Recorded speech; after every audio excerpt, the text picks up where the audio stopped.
Hello, everyone! Welcome to Studio Reverie, and for the readings for Chapter 11 to 13 of Arc 2. If you have noticed, the person who is introducing today is different. And that is because I am taking over as head manager of Reverie, which is me, Wolfclaw. You've probably known me for a while. I'm the voice of Subaru, and the voice of Amelia. Kyle's, she will still be on the project with me. Hello! But I am just taking over as the head of the project for now. I think that's all for now. Yeah, ready to introduce the cast? Ready to introduce the cast from top to bottom, everyone? Yeah, Alright. because my narrator voice. Okay. Introduce yourself, Kiki. Oh, I'm the first one. Okay. Hi, I'm Kiki 484, and I will be playing as Betty or Beatrice, I suppose. In fact, let's go. Hello, I'm Kyles McGiles, no longer your manager Kun anymore. Yeah! I'm playing Amelia, but unfortunately my voice is a little sick, so we are featuring a sick Amelia today. I am Tealdi. I will be narrator Kun and possible backup Amelia if it comes to that. Hi. I am Palizard. I am your ROM for Arc 2, as well as your local friendly neighborhood translator for these chapters. And will be anything else I need to be. Hi, I'm Citrus. I'll be playing Rem for these readings and also might step in as narrator from time to time.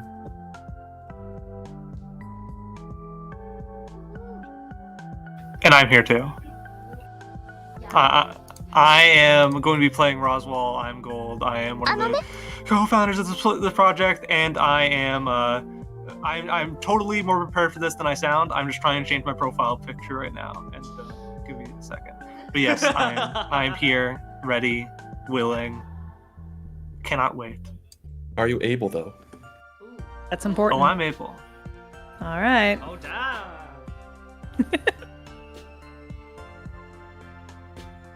Well then, Oh, you already introduced yourself. without further ado, are we ready to get started, everyone? The mics sure. all sound okay? Yeah. Yes. I might have to adjust as we go again, because there's a few things I missed, but everyone sounds pretty good on my end.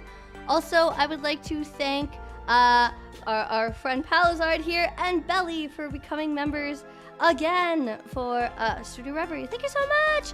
You will have another chapter available for the Liliana chapters Yes, you very will. soon once I record my narration.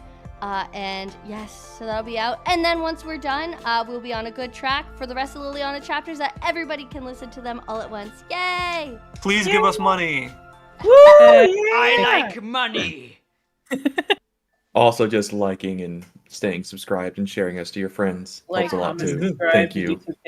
A lot of work goes into these chapters, more than you could ever know. Hey-o. More than even we know. Yep. That is true. Oh. We only get parts of the puzzle. We're all parts of the puzzle piece. We aren't the full picture. Well, I know what goes into these live chapters, at least.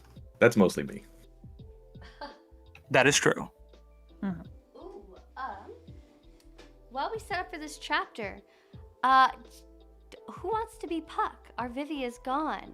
I'll be Puck. Oh, right. I think we have Citrus from last time, too, because Rem is not super present in these either. Okay, perfect. Yeah. Oh, Right. right. Yeah. Who You would like can to do Puck. be Narrator then. Okie dokie. Are you good, Kyles?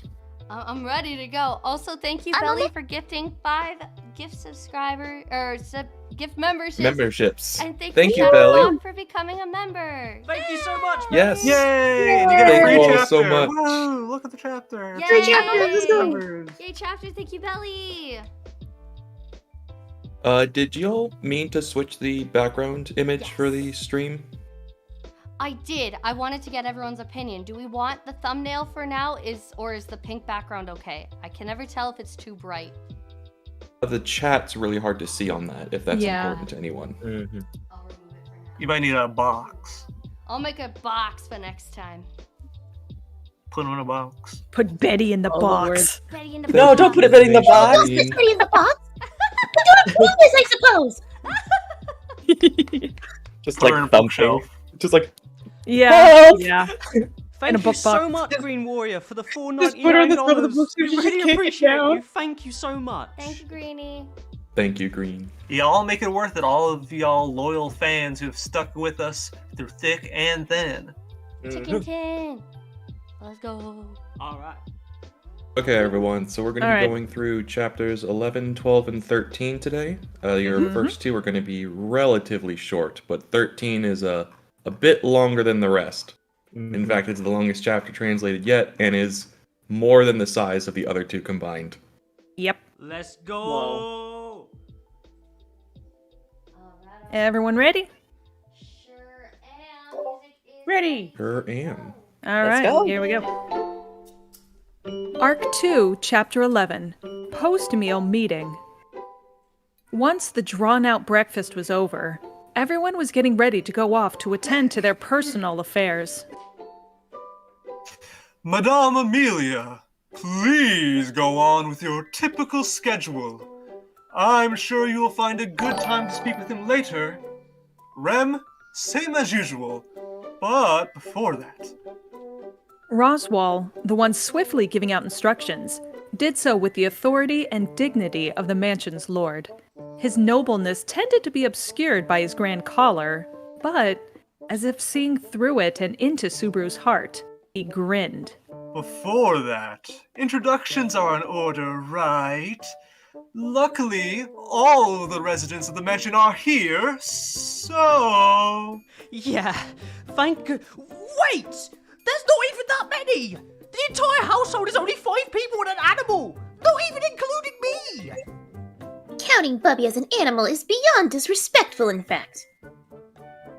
Tris that interrupted Subaru with a response that betrayed her displeasure. Subaru raised up his hand in a yeah kind of way in response to her. Fine. Not including me. There's only 4 people. 1 floof, and 1 with a drill look. Is that better? You've said that drill word several times now. What is it, I wonder?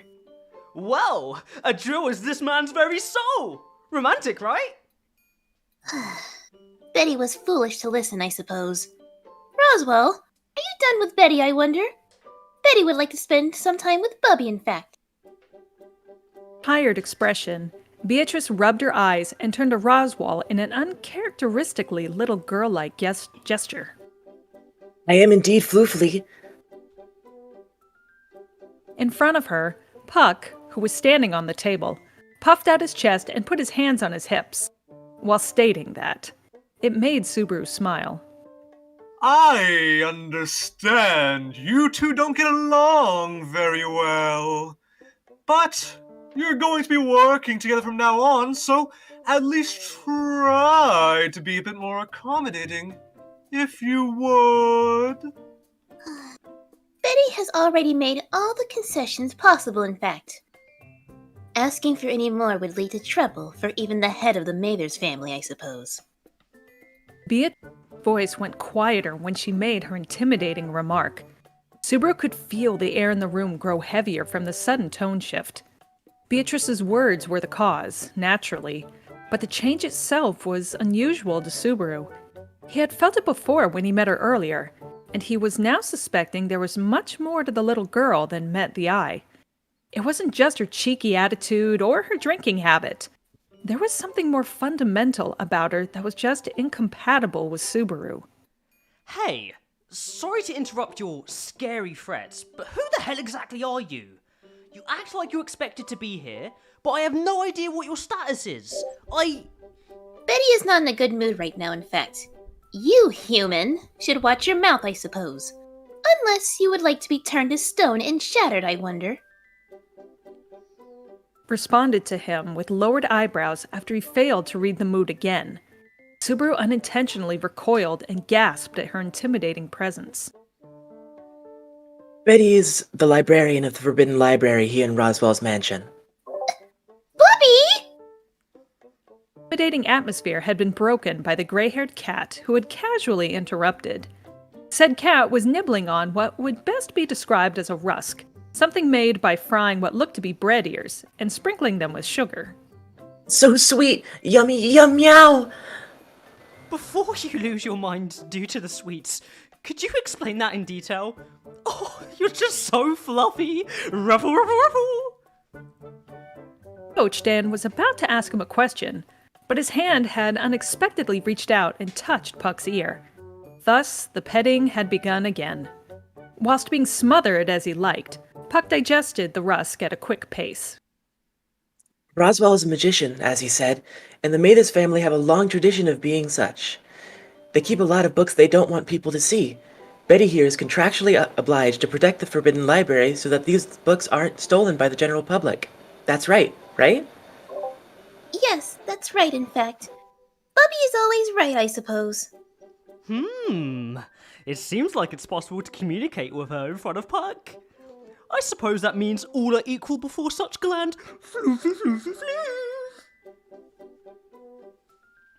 You're muffling the end of your sentences.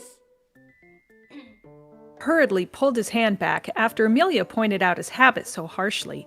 He had just given evidence of the risk of having a fluff addiction. Ah, the addictive nature of floof has backfired on me! Hey!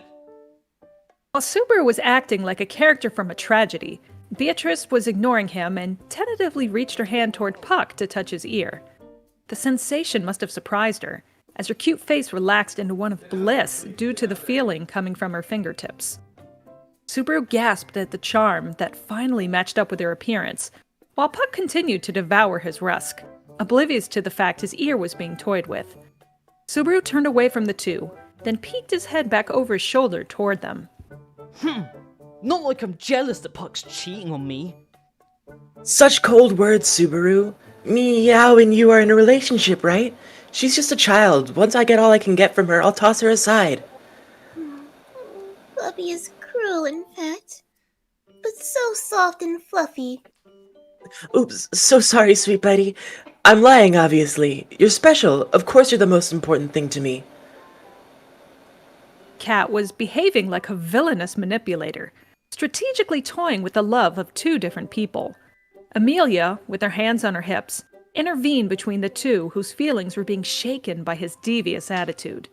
She picked Puck up by his head with outstretched fingers, which made him squeal a sound that would surely appeal to the hearts of cat lovers everywhere. Puck, don't be naughty either. And don't eat so much sweet food. If you get fat, I won't let you sit on my shoulder anymore. Jealous, Leah? You want to be the most important one in my life, don't you? Don't worry. The place where my heart belongs is with you. Even if I sway like leaves in the wind, I'll always come back to nya. Love his cheeky pickup line. The strength of the fingers holding him by his head increased just a little, and he then went limp. Looking down at the limp and motionless Puck, Amelia sighed and looked at Subaru with resentment in her eyes. You're a bad influence on my boy, Subaru. Am I though? I'm pretty uninfluential. Besides, you just tamed him with your vice grip. I feel like I'm seeing the dark side of a family straight out of Journey to the West. Seriously, I feel like I was just watching an exchange between Sanzo and Sun Wukong from the sidelines. Although, wasn't Amelia and Puck's parent-child relationship reversed the last few times I saw them? Well, except for the serious moments, I guess Puck's attitude is just like that. It's no problem then, if he can decide to be serious when he has to. Well, except for yesterday, when you didn't because you ended up being no help at all when we needed you. You really are just a cat who's all talk and no bite.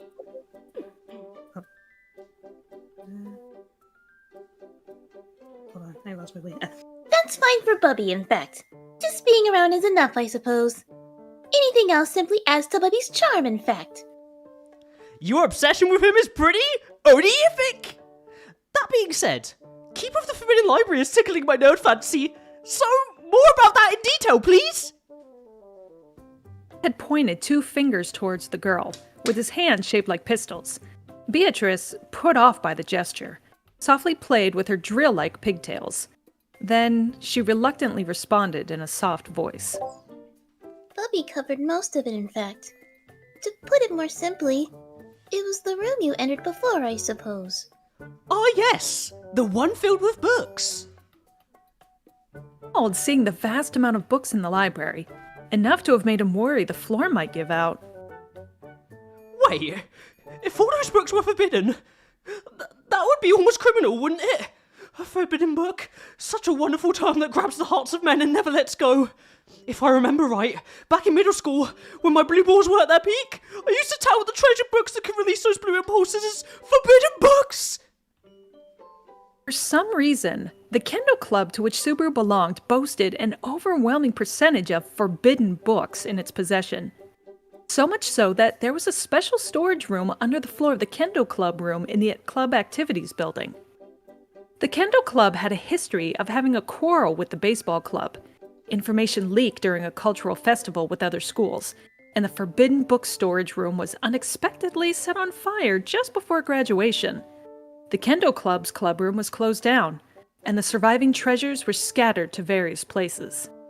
Now that I think of it, we really did our juniors dirty, huh?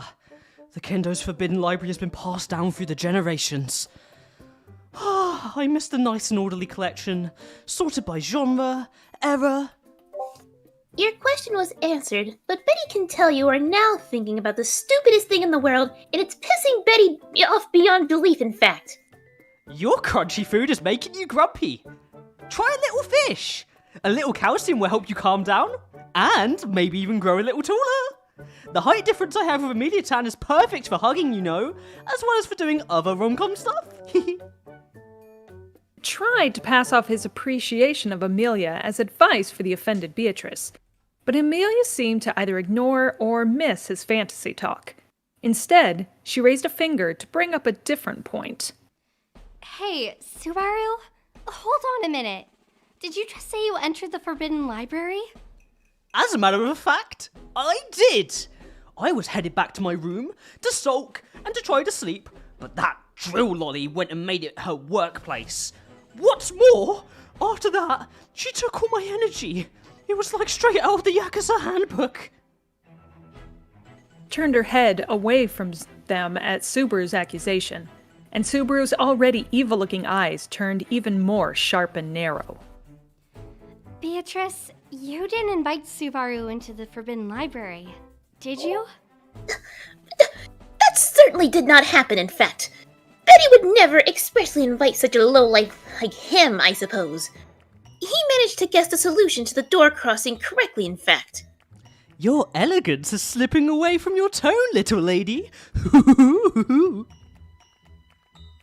His hand to his mouth and laughed with grace and elegance toward the quiet and agitated Beatrice. Behind that one-sidedly heartwarming conversation, Roswell, who had remained silent till then, touched his nose and went, Even I cannot enter the Forbidden Library without permission, as you seem to have done, Subaru. You two are a really good match, aren't you? Huh?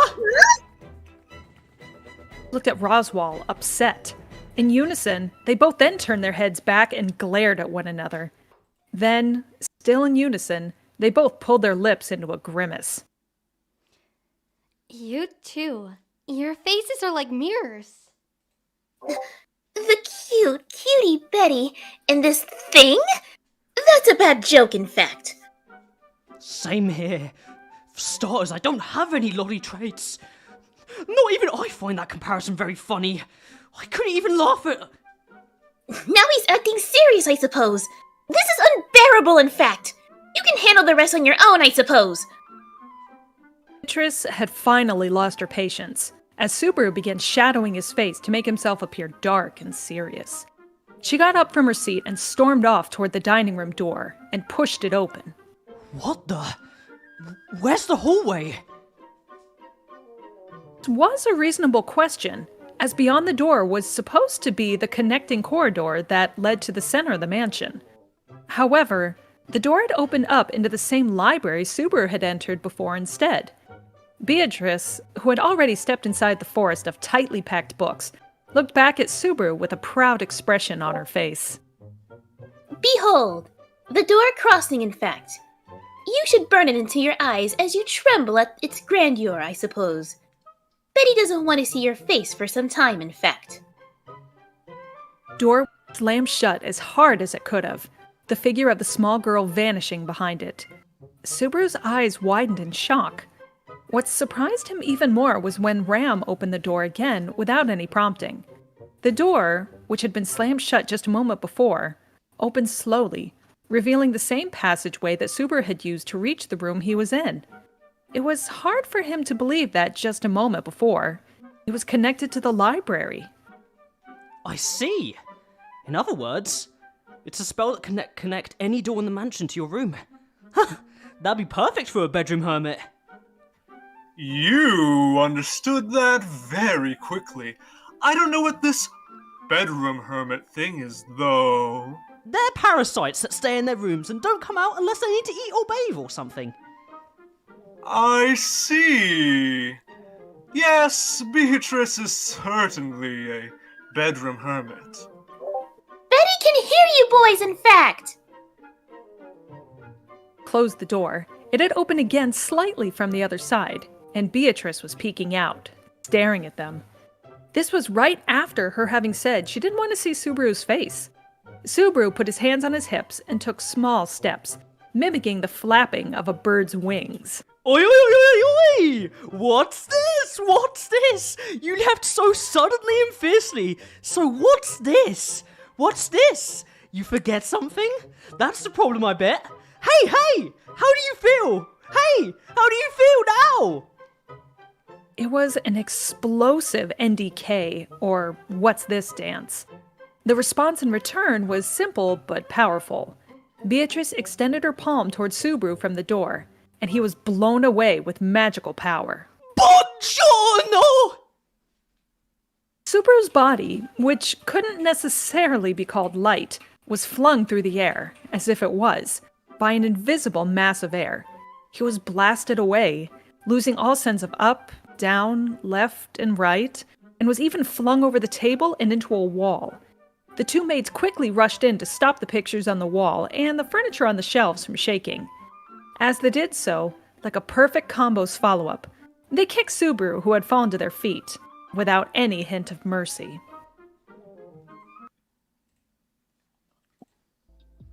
And that was chapter 11. Great job, it everyone. was. That was amazing. Yeah, everyone really meshed together well there. That was a really fun comedic chapter, actually. I will say. It was.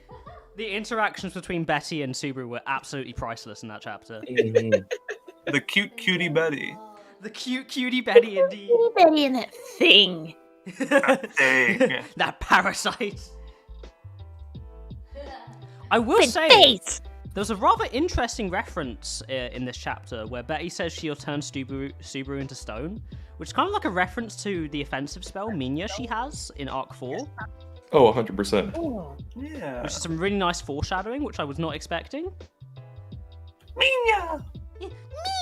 Chat. I suppose. Whenever someone's annoying her. Minya, I suppose. Subaru gets turned into a statue too many times at this point. Mhm. Buongiorno. Oh, and where is that from? I accidentally closed up the chapter before I could read the footnote. He just says foreign words when he is hit sometimes. Don't we all? They kind of forgot to do it through most of the anime, so they made up for it by doing it 4 times in the Memory Snow OVA. Oh, hell yeah. I'm not gonna lie, screaming Buongiorno at the top of my lungs was very fun.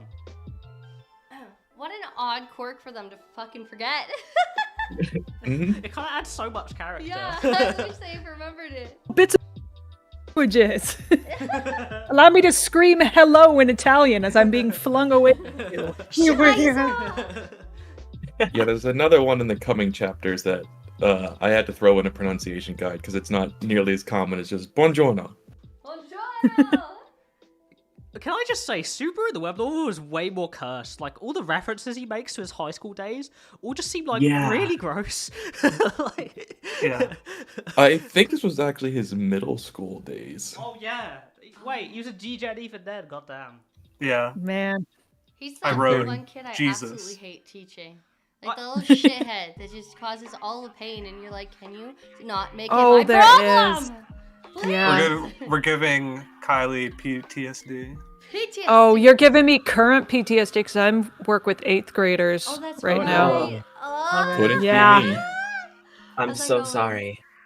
The day before we left for fall break, one of them decided to pull the fire alarm. Yeah, we love to see that. We love to see that. So Yeah, you know that what was great. I was supplying for several days in a row for a teacher who used to be my teacher. And my students, dead ass lied about their names. They all switched names, 5 of them. And Yeah, they do that too. They did it so seamlessly. The whole fucking class did it. Then they all called each other by their names. I was absolutely like none the wiser. My last day with them, because I got sick the day after, I'm giving that. I'm like, oh, I have to check your marks for grades and blah, blah, blah. And they were like, we've been lying. This is our name. I have never gone off on a class. You make them hard. stick with it. No, you make them stick with what they had. It's like, no, this is your grade now. That's their name. You want to be this person? You will be this person. The worst is they all did their homework, so I was like, fuck. But Oh, damn it. I told the principal. I got a full written apology, which was actually very good. But I was nice. so mad.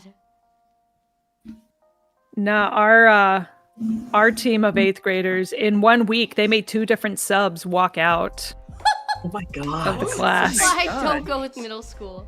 What did no. they do to warrant I should have gone that? with the 2nd graders. Even the 8th graders are like, yeah, you should have gone with the 2nd graders. It's like, don't remind me. There's nobody meaner in this world than middle school children. They're No, the there cruelest. really is not.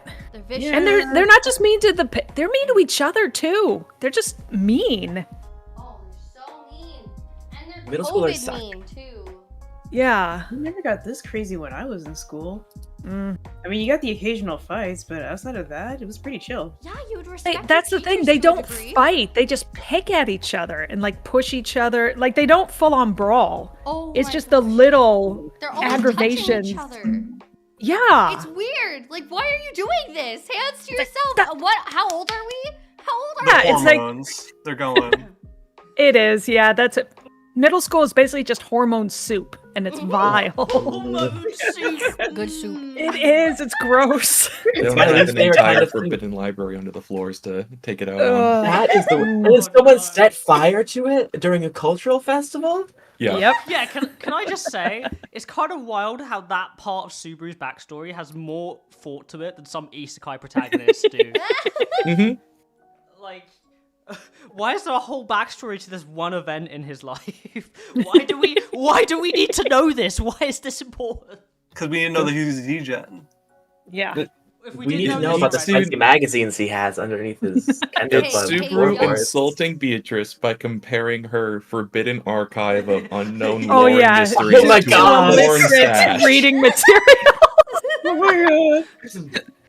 Oh The worst no. thing Hey, is, you know- is he makes it seem really tragic. He's like, oh, we used to pass it down through generations, and now it's Yep. gone. That's the Subaru, forbidden library, I suppose. Subaru is the kind of guy to be like, hey, you know what this grand just storage of all knowledge in this world is like? It's like these stuck together magazines that my friends and I used to read. In middle school. Exactly. Oh my god! If you remember, he has also compared it to his parents' unhealthy collection of manga that they never read. Oh yeah. They had to That get fell like a through the different floor. storage area. That hits different. I have so many light novels and manga on my shelf that I never touch, even though they are within arm's reach all the time. You're right there same going here. But enough to collapse the floor? Thank God, no. No. That's why you not put it on the yet. bottom floor if you can. That's what my Yeah, books are that's what you for. put him in the bottom floor Yeah. or in the garage. That doesn't actually work in Japan because they have the wooden deck over the entire bottom floor. Yeah. Oh, Yeah. God. But at least it doesn't have as far to go if it falls, so you can still salvage it. True. And not break anyone else's stuff on the way down. There was one line in this chapter which I don't think was intended to be comedic, which was like, oh yes, that room full of books. That Subaru said in response to me like what the library was, but I had to make it comedic because in my mind it was literally just, oh yes, the library is the room full of books that I've already visited. Yep, indeed. The book room. The room of books. The room of Good job, forbidden Kronk. knowledge. You got it. My favorite thing too is that this great room of forbidden knowledge that no one should have access to. Super just fucking stumbles into it and almost pees himself. We don't never forget. Yeah. Never You know, forget the P arc. It's interesting because there's a lore reason why he gets in every single time. She's just a tsundere. A tsundere.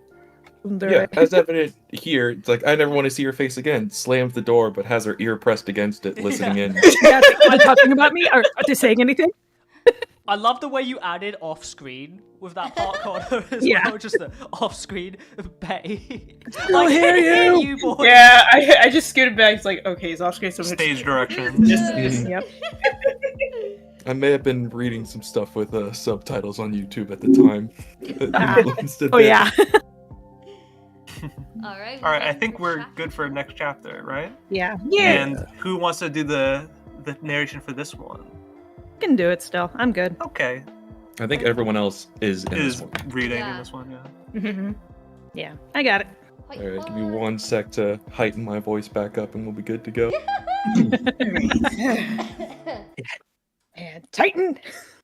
Oh, Citrus, do you want to shorten our time for syncing? We only have 1 line this chapter, but I think we have a couple more. And the 3 seconds has been throwing us off a bit.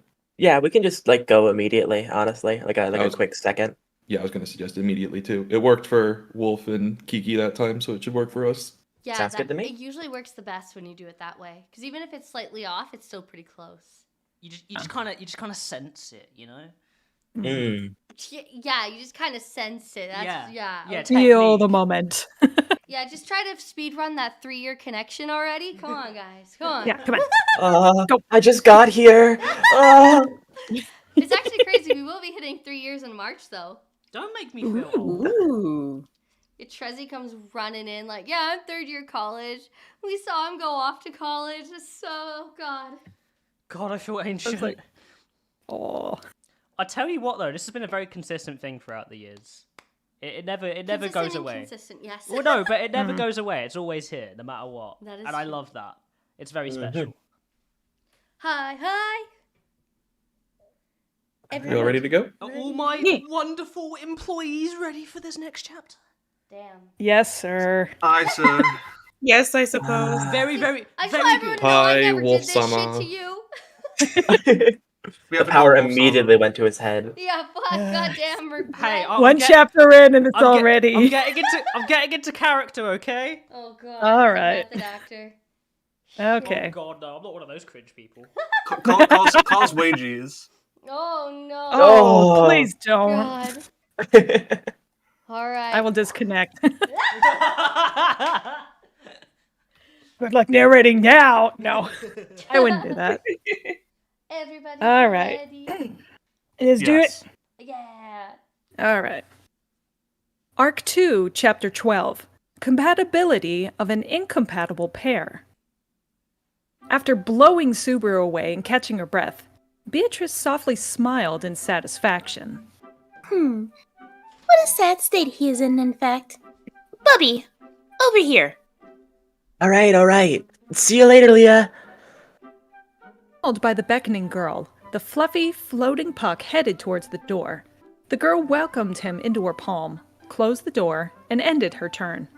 It was now Subaru's turn, but he was already full of wounds and so had very little energy left to play his next card. Subaru looked up at the twins, who were carefully adjusting the angle of the furniture, while still trampling on him. Oh, I know that's a higher priority than I am. As I'm worth less than a penny. But what kind of maid steps all over their guests? Oh, listen, sister. He's saying something ridiculous.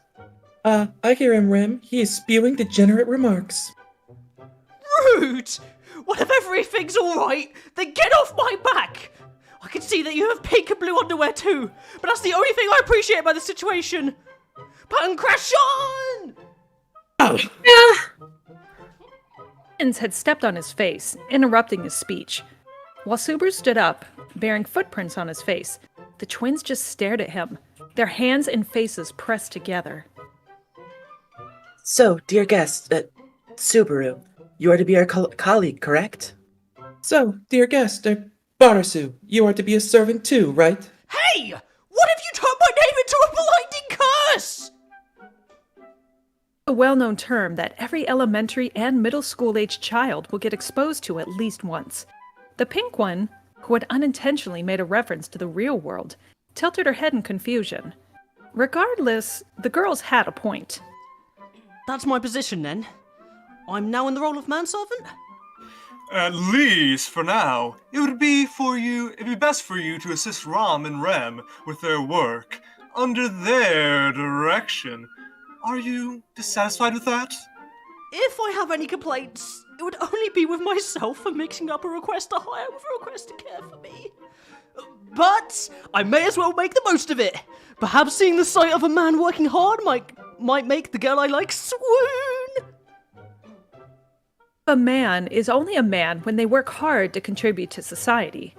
Subaru glanced at Amelia with anticipation, and she vaguely smiled back at him. Well, I don't know much about that, but good luck with that, I guess. Yeah! Leave it to me! And it'll be as if you were on a super luxurious cruise, even though I've never worked a day in my life. He truly had no work experience, or had even ever thought of getting any before. He was feeling proud of his progress from being a lazy bum to where he was then. However, the people around Subaru did not seem to take his upbeat feelings into consideration.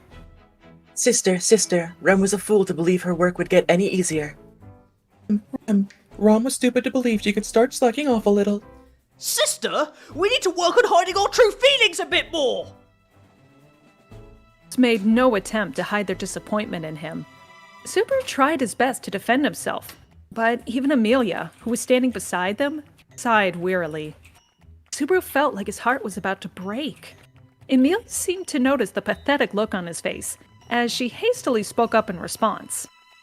Still, you can't really blame Subaru. Judging by the look of his fingers, he is pretty stubborn and won't answer me about it. But I believe he's lived a life that doesn't require him to work. Something about hearing all of that makes me feel like a pretty scummy person. Responded, Amelia poked Subaru in the forehead. No! When someone is trying to defend you, you shouldn't make a mockery of it. Oh? The chance to grab Amelia's outstretched hand. He looked over the arm of the surprised girl, marveling at the slenderness and beauty of her fingers. She did not have the hands of a working adult either. Colleague! I really hate the way you said that. And we aren't the same either. I am perfectly able to take care of myself. I'm in the mansion's care now, but I used to live on my own. Amelia shook her hand free and puffed out her chest with a proud sound. She must have been feeling superior to Subaru because of her housekeeping skills. Subaru felt that her gesture was cute in a sort of childish way, even though she mistakenly believed her gesture was one of elegance. Even so, I don't want to be treated like I'm or seen as someone useless. There are some things I'm good at. Oh? Really? What are you good at? Cooking, cleaning, or maybe laundry? Sewing! That's quite an unexpected skill. Amelia was so surprised. It was like she had been attacked from the side. Subaru, however, looked disappointed. It wasn't a bluff or a lie. It was a fact that he was good at needlework. It was one of his hidden skills to thread small needles in order to mend things. I can reattach buttons and mend torn items. I'm also good at embroidering a point on the clothes and accessories. That's a pretty dexterous skill. I don't really know where you could use it, though. Upon hearing that, Subaru also thought that was true. Compared to the classic household chores like cooking, laundry, and cleaning, sewing was one step down from them. The other three are required every single day, while sewing couldn't even be called a required skill. I wonder what the Subaru family was thinking when they taught you that. I don't think they were thinking of anything at all. It's more like I'm self-taught, rather than having it taught. Well, it doesn't really matter. Amelia was looking at him curiously, but Subaru brushed the topic off with a wave of his hand. Then, Subaru turned back around to the twins and puffed out his chest, confidently, but for no good reason. So, what kind of job do you two have planned for me then? I trust your opinion on this, my senpai sisters. I'll give it all. My blood, sweat, and Tears. Right, that! Them had all raised a finger and spoke the answer at the same time. Watching the group of servants, who were already working together quite well, Roswell nodded his head while touching his chin with a satisfied look. My, isn't friendship beautiful? There doesn't seem to be any quarrels amongst you all, which is a great sight for me to see as your employer, no? Working alongside them is simple. Or rather, it's like we're on the same wavelength. We'll definitely get along better than me and that lolly. I guess you really didn't appreciate being called compatible with Beatrice. He muttered that with a pitiful look, and that was the end of the long and noisy exchange at breakfast. Clapping his hands lightly, Roswell gathered the gazes of the remaining four and then pointed to what looked like a picture frame hanging on the wall. Subaru looked at it and then raised an eyebrow in confusion. Within the frame was not a painting like the ones he saw in the hallway, but rather a crystal slightly larger than his fist.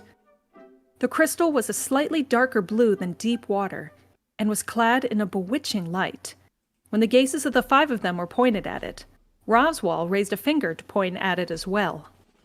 Look, it's almost halfway through water time.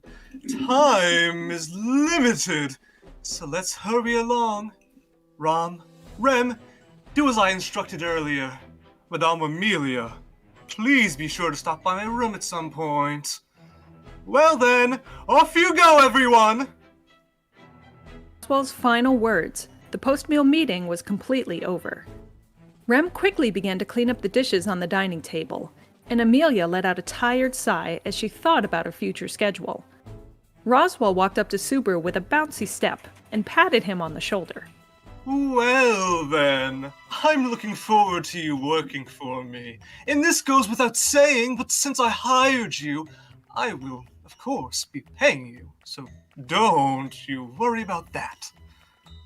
I'll be sure to get my employment details from you later. For now, though, thank you for the accommodations. Should I just call you Master or something?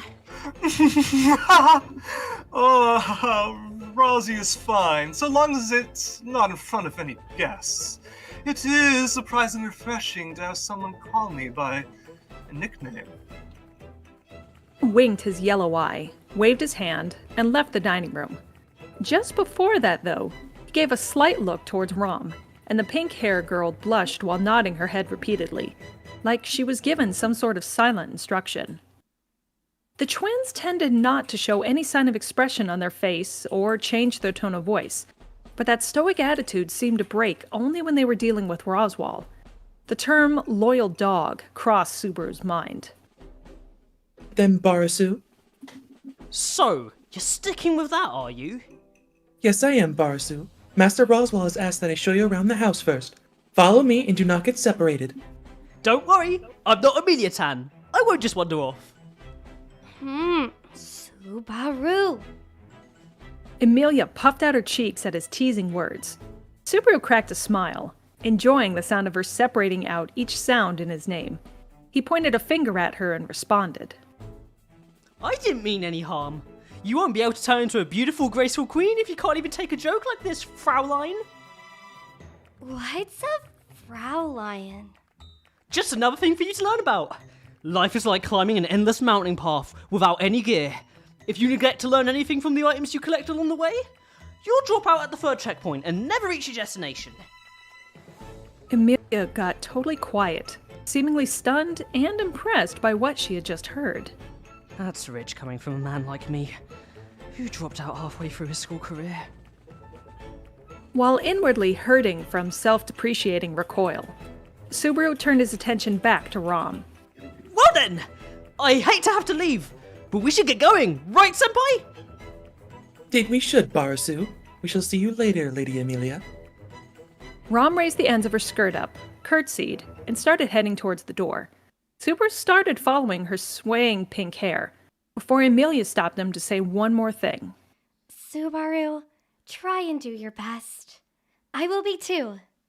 What's the super happy feeling? Inspiration? She's a goddess! Grabbing the hem of his jacket and raising it a little, Subaru tried to mimic the bow Rom had done before. He left Amelia in the dining room with a bewildered expression on her face.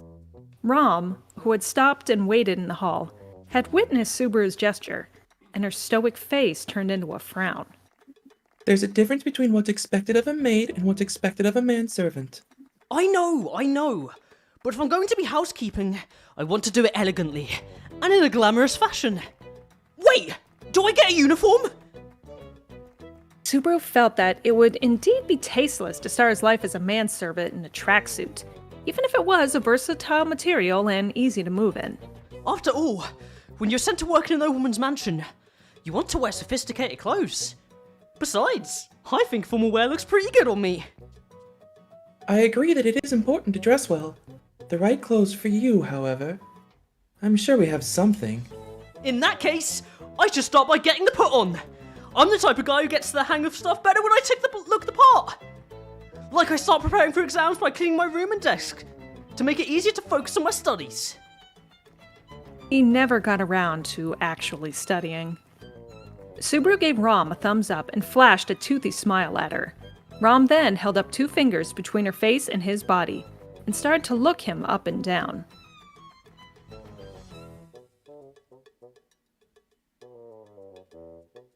She nodded in satisfaction, and indicated the upper floor with her hands as she started walking. It appeared to be that Rom was able to measure him up with her fingers alone. There's a waiting room upstairs for the staff, so you can change there. With your size, I'm sure you'll fit into the clothes Frederica left behind the other month. Ah, you quit just in time, didn't you, Frederica? Wait a minute, that's a girl's name! She was about the same size as you, Barsu. But isn't she the wrong gender? Walking, turned around, and looked at Subaru with a cold glare. Then she let out a tired sigh and touched her forehead. You said you wanted to look elegant and glamorous, and I was trying to help.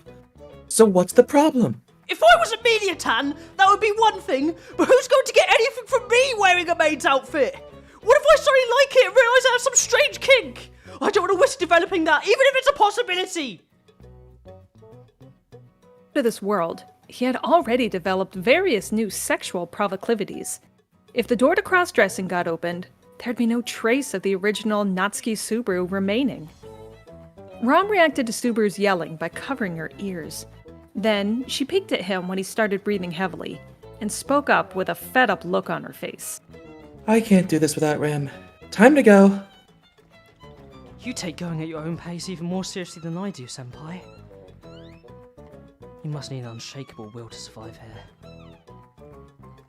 Subaru felt a wave of melancholy come over him as he realized just how high the hurdle was for his first job ever in another world. Elsewhere, An empty room on the 2nd floor. Yes, any room in the West Wing will do. You can choose any room you like, and I'll leave your uniform there too. Got it. How about right? Subaru was led to the 2nd floor of the mansion, where he would be staying for the time being, and where his uniform would be delivered to. However, the contents of the room should be the same, the only difference being location. In that case, it would be more convenient to move around if the room's close to the stairs. That thought in mind, he reached out and turned the doorknob of a suitable room. I guess this room will... Oh, Bubby's so wonderful and has the best fur. Oh, so fluffy, fluffy, fluffy. The moment Subaru opened the door, he discovered a lolly amongst a stack of books, indulging in the fur of a little cat as she pleased. Noticing Subaru's presence, the girl with long curls slowly turned to look at him. Subaru looked to Rom, who was standing behind him in the hallway and shaking her head. Then he turned back to Beatrice while scratching his head. Congratulations! I welcome the birth of a new floof enjoyer! Whatever. Just shut it, in fact! Subaru was once again blown away by a magical force and crashed into the wall of the hallway behind him. He rolled his eyes to the back of his head, and the door violently shut. Damn you! He shook his head, his vision still fuzzy. Unsurprisingly furious, he stormed back over and opened the door that had just been slammed shut, ready to complain about the fur love going on inside. You're going to pay for messing with someone's little fluffy boy now! Say you're sorry? He had stepped in, spittle flying from his mouth. It was met with a simple room containing just a bed and closet. There's not even the slightest sign of the library I just saw. This must be the effect of the door crossing. Beatrice has disappeared. We'll never know where she's gone. That is, unless we check every door in the mansion, or she reveals herself. Rom explained this to Subaru, like she was asking him to admit defeat and drop it. She laid a comforting hand on his shoulder, and he was ready to admit defeat. I'm so pissed at her! That high and mighty attitude of hers makes me seem like the bad guy here! He, in fact, was not ready to admit defeat. Shaking off Rom's hand, Subaru turned and dashed down the hallway as fast as he could. He ran past the wide-eyed Rom toward the door at the end of the corridor. Here! Fluff? That was incredible, Subaru. He was met by a screaming girl and a praising cat. He saw an upset look grow on Beatrice's face at her door crossing had been foiled yet again, so he immediately rolled into the library to avoid being blown away again. Handspring, twist into a roll, handspring, cartwheel, a brilliant backflip, and another handspring. He executed the move seamlessly and landed in front of the girl.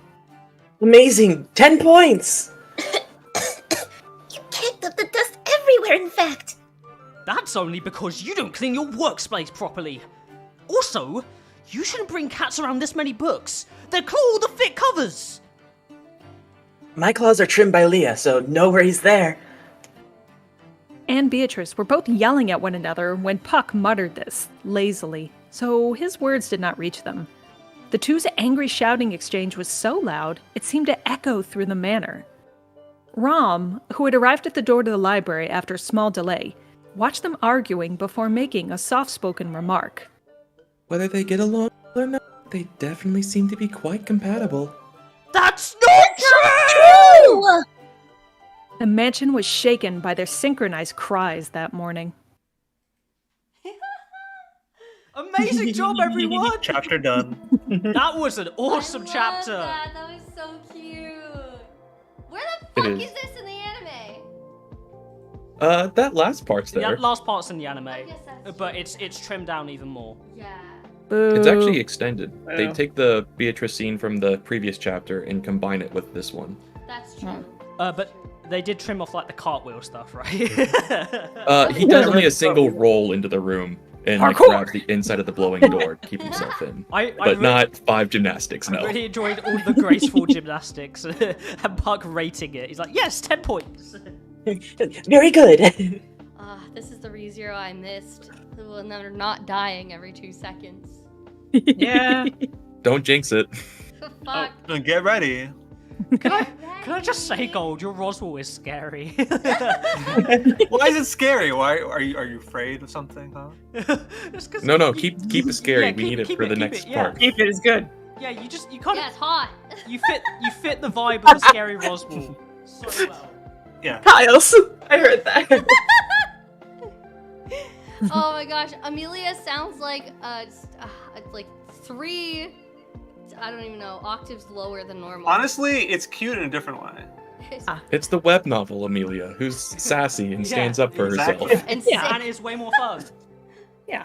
I love Sick her in the fun. head, sick in the voice. Sick. I do like All how much over, it's she fine. makes fun of Subaru though. It is very funny. Oh, that Some line. skills? She's so fed up. Really? That line was so good. I know it wasn't like as comedic for everyone as possible, but it just seemed so fucking like cutthroat. I loved it. I will say it's really sad how many like interjections Subaru has internally of, man, I'm a terrible person, like throughout that chapter. That was really sad. There might even be more. It's really hard to tell sometimes when the narrator is shitting on Subaru and when he himself He's is doing it to himself. Yeah. Yeah. Because it's very possible that he could be thinking in third person the same way that Betty talks, and it's just a lot of the narrator's lines would actually be attributed to him. Well, I think the way you've managed it has been really, really good. I like the fact that it's split up between the narrator and Subaru himself. It kind of adds like that extra layer of like sadness, but also comedy. I agree. I feel like it gives the narrator, like it's actually coming from Tappei, or whoever's telling the story rather than coming from Subaru. I will say... He was ready to give up. He was, in fact, not ready to give up. I will say... Ready to give up. I will say, Kiki, your Beatrice is like 110% perfect. Like, oh my god. Yeah, it really is. Thank you. It's so I feel easy like to 100 out of 100. Yep. I always fear that I lost touch because it's been a while since I last voiced Betty, so I'm trying my best to keep the same. It's like riding a bike. Yeah. This is unironically some of your best work. Thank you. Yay! This has been so fun to get back in the swing of things. And now we've got a huge 6,600 word count chapter to destroy us. Yeah. Only Yeah, I'm 18 gonna- pages. They'll be fine. It'll be I'll be fine. right back before we start this one. Yeah, Oh, me too. Do we me need too. a break? I gotta pee too. Just real quick. Me too.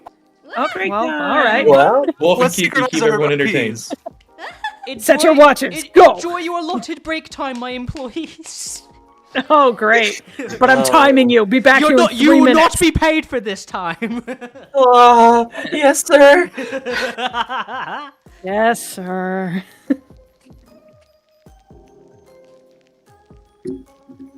Well, while everyone's taking a break, how are we all doing, chat? How's our day going? How are we enjoying the chapters? I'm having fun with the chapters. Oh, thank you so much, chat.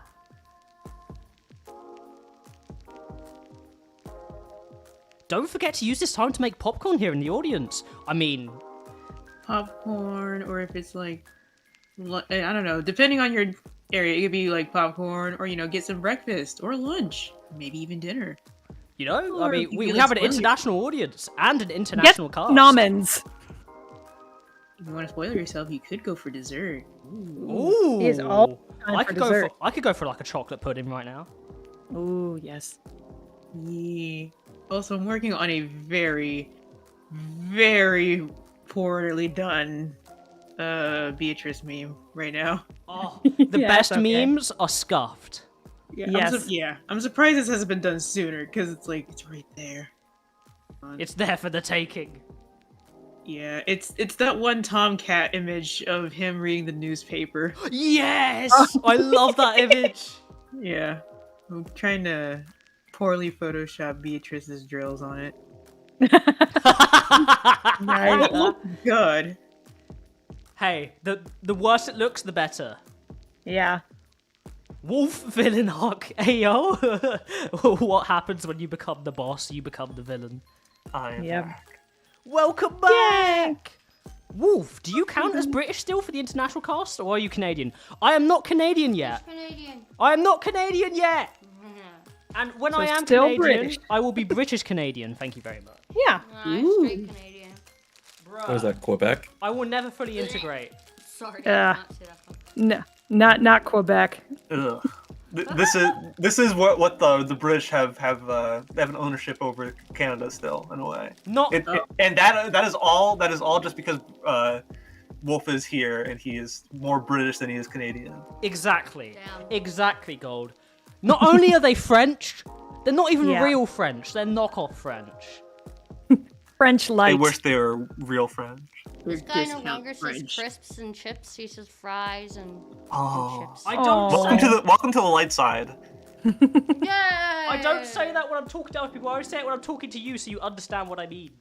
No. That's how it starts. Lies. Yeah. Then eventually it'll slide over. French fries. Stop! You're making my skin crawl. Potato chips. No, no. Steamed potatoes. Isn't food so much better over here? No, it's full of so much more preservatives and color Not dyes. like packaged food. I just mean like going out to a restaurant or something. I mean, I can go out to restaurants here. It's a lot harder to do in the UK, so I guess so. Yeah. Exactly. Although we're poor, so we don't go out. Yeah. Yeah, I spoke those words, and I was like, wait a second, am I? No, thinking you on said the- it. To be fair, you can go out and you can look at the restaurants and see what the I could people are watch- eating. I could watch people We eating. love when Dumpster we stop dive. eating. It's finished. My Fresh favorite- panda. Hey, Gojo! My favorite Hello. thing to do when I'm hungry is watch other people eat. Yeah. Yeah. It's like Speaking that a one. true boss. What was it? It was that one Japanese invention where it had like the little attachment that it would make smells. So if you're eating like a plain bowl of rice, but it would have the smell of like roast beef or something. Ooh. And also like there was another one where the chick, she was like eating lettuce, but she had it wafting like some other flavor. So it's like, yes, you can enjoy your poorness by imagining that you're eating this better food. Oh my god, Kiki, the meme is perfect! That's literally Beatrice That's during her. chapter 12. What are you doing in my room? It is art, it's beautiful. It's like, excuses. What are you doing in here? I'll show everyone. Don't worry. I love how Betty is like a completely different person with Puck as well. It's like Well, yeah, how can you be mean to the floof? the floof. By knowing what he did. Hey, hey, the he war forget- crimes can be excused. He floofy. Yeah. Yeah, he's floofy. Mm-hmm. And his claws are trimmed, so he won't scratch up the books. It's okay. Exactly, it's perfect. A new We job for all- Amelia unlocked. Goddamn. I'm so bad at cutting claws. Just the extra detail of cutting Puck's claws. Yep. Despite the fact he's a spiritual being and probably could just decide not to grow them, but you know. Floof manicures. She cuts them, and he has to actually go all out. Does he not have his claws available? What happens when he changes size? They get longer? Do they stay cut? He just has big old bappy paws. Yeah. Just like, instead of being sharp, they're blunt. That's Yeah. how Reinhardt gets through all this shit. Like, ah, Puck fuck, instead of Amelia scratching cut at my people, nails just today. punches them. It's bludgeoning damage instead of Yeah. slashing. Piercing. That's why he has to make all the icicles to actually pierce people. Yeah. She just straps them on the end of his nails. Explains how he smashes Betelgeuse in that one scene, but he does it with like the palm of his paw Yeah. instead of like his claws. She's like, whoop. Minor detail. Ooh. He's like, look, I would scratch you, but she just did them like she 2 just hours did- ago. And you killed her, you little whoop. This is a fresh set, guys. I can't ruin them. Do you know how much time this took? I just got my nails manicured, okay? I know I'm aware of what I'm doing, but I still pull away when she cuts my nails. Yeah. It's like, I've consented to it, but yeah, I can't stop it. I want to point out Awesome Astra in the chat. There was just the comment of, "It's edit, I suppose." Hey, yo. Also, Awesome said, also, this isn't the UK, but I went to Australia over the summer, and I'm from the US, and all the food tasted better. Everything like the snack smells yes, Australian, New Zealand, UK, all our food is good, okay? Everyone says we only use salt. No, that's only at home when you're poor, okay? When you actually know what you're doing, the food's good. You can add pepper. Yes, pepper and garlic. Tell me, And- you made me choke on my goddamn drink.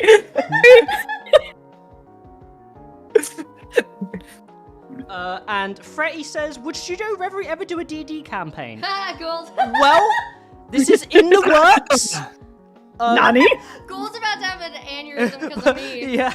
I don't think I want to. I mean, my character, I can't make my character. I'll make it tomorrow. I'll make it next week. I'll make it.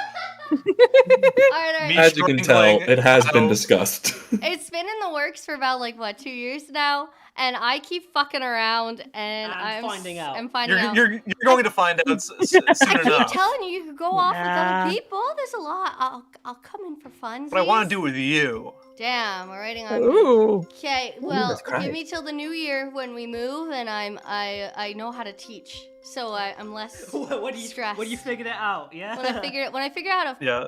fucking get these kids in line. Ugh, good luck. I mean, sounds good. Retweet like that, the- TLD. Can I just say, Yeah. for artistry and like for the good art we provide, I think we should keep this beautiful edit made by Kiki on the rest of the stream. Yep. I feel Yeah. like this encapsulates the very serious I tone of just this noticed series. that. Absolutely, yeah. It's so It is the good. true soul of the chapters. Now we just need Subaru, Tom, or Jerry just like poking up. I got you. I got you after stream. Oh, that one face. Oh, I know the face. Yeah. Yeah. They would have too. Can we please put the Subaru hair on that picture of of Jerry where he's eating the cheese, and so he's just like the shape of a wedge of cheese? Yeah. Oh yeah. That one. Oh god.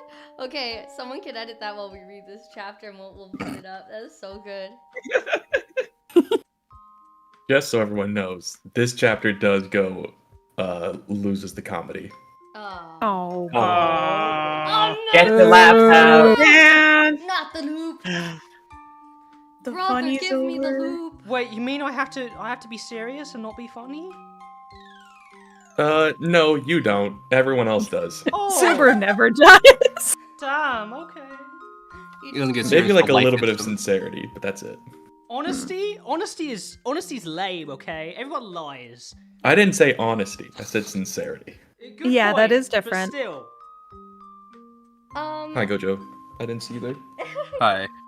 I swear I have a good reason for being late. I was playing Fire Emblem Three Houses, and then I passed out and ended up in my bed somehow. I don't know how it happened. Well, I'm you not Oh, gonna it's like say- when you were a kid again. Someone just picked you up and moved you. Here's the thing. I am way heavier than anyone in my house. I don't know how they could have picked me up, so They all I'm came pretty sure I by- slept walk. They all took came a lane. together. It was It was a group effort.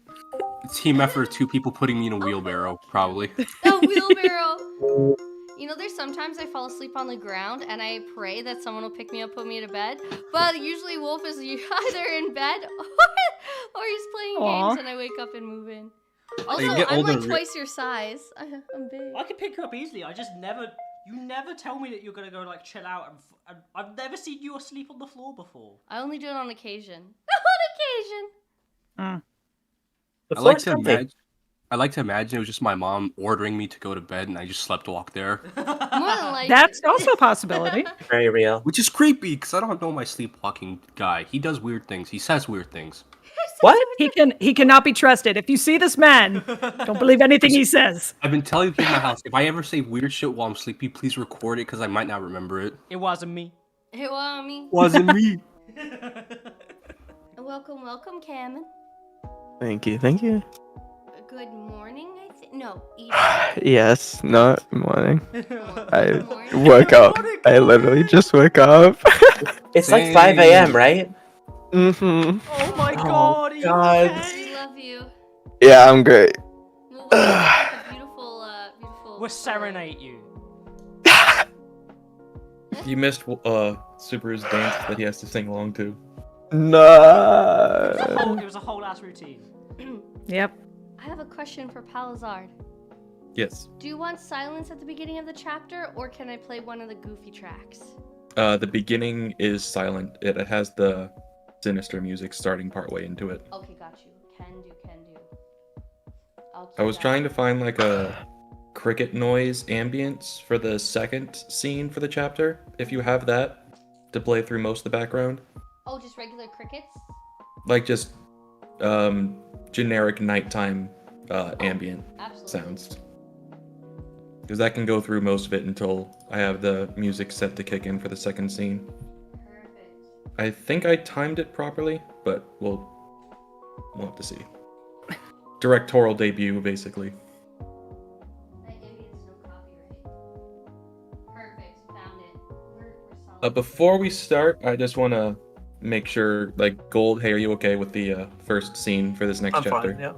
Okay. Because I know I am. Just wanted to be sure. I know I am. I was born for this, okay?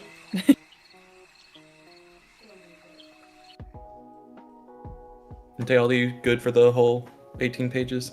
I should be. If all of a sudden you hear my voice crack and trail off, I will mute myself and type frantic gibberish into the chat to be like, oh And gosh, it broke. Help.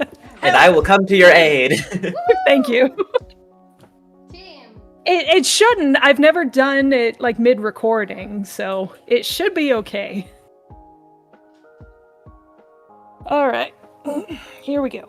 All right, everybody ready? I'm Yep. ready. I'm ready. Let's Okie go! dokie. Here we be. Arc 2, Chapter 13. The morning of our promise is still distant. So, what's your read on Subaru after all this time? The time was night. The sun had already set beyond the western horizon, and a slightly waxing moon was hanging in the sky. The room was large. In the center of the room was a receptionist's couch and table for welcoming visitors, and in the back of the room was an ebony desk and leather chair reserved for the room's owner. Said ebony desk was littered with papers and quills, and a cup of water, still steaming, was standing next to them and giving off a soft aroma. Even on a first glance, one would judge such a room, which was located squarely in the center of the mansion's upper floor, to be an office. Sat in the leather chair, the person who asked the question was a man with long indigo hair, a pale face, and a pair of differently colored eyes, one blue and one yellow. Roswell. He had whispered the question, yet it definitely reached the other person in the room without any issue. No wonder, as the person to whom his words reached was sitting in the same chair as him. Their petite body, much smaller than Roswell's, was sitting on one side of his lap. It's been 4.5 days now, right? I would think that you would have seen something by now, wouldn't you? Yes, you're right. He's useless. Rom, whose ear was being whispered into while her pink hair was being stroked. No one but Roswell and Rom were in the room. Her twin sister, who could be called her other half, was not present. That was because it was Rom, not Rem, who was in charge of training Subaru. Roswell stared at the girl tasked with training, shocked at her blunt denouncement, and then swiftly let out some laughter. He even coughed a little. I see. Completely useless, then. Barasu really can't do anything. He can't cook, he's a lousy cleaner, and he snorts when I try to leave him to do the laundry. I can't trust him to do any of it. That's quite a problem for a servant. Especially that last remark.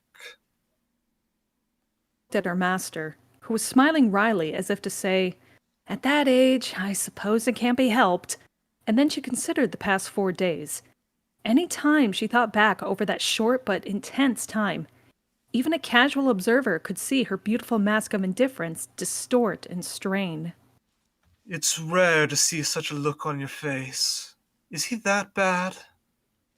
Useless through and through. It's not like he's incapable, he just doesn't seem to understand. I assumed he was brought up well, but he lacks the elegance and etiquette to prove it. I've heard about something else, that you've been bombarded with all sorts of questions. He has asked me the most bizarre and inane questions. I didn't even know how to respond to them. A few examples of the ones she had been asked by Subaru, to which Roswell raised an eyebrow. Listening to, and then considering, each of them, Roswell placed a hand on his chin, looking thoughtful. I wonder what is it that Madame Amelia likes about him. Master Roswell, your pose is reminiscent of Barasu's. My, how troublesome. How frustrating is it to be left behind on the stage of eccentrics, perverts, and weirdos. Raised an eyebrow, earnestly considering the remark he just made, and failed to notice Rom's sighing. She shifted her position and settled her side-sitting body deeper into his arm. She closed her eyes, as if savoring his warmth. A warm hand began gently stroking her pink hair.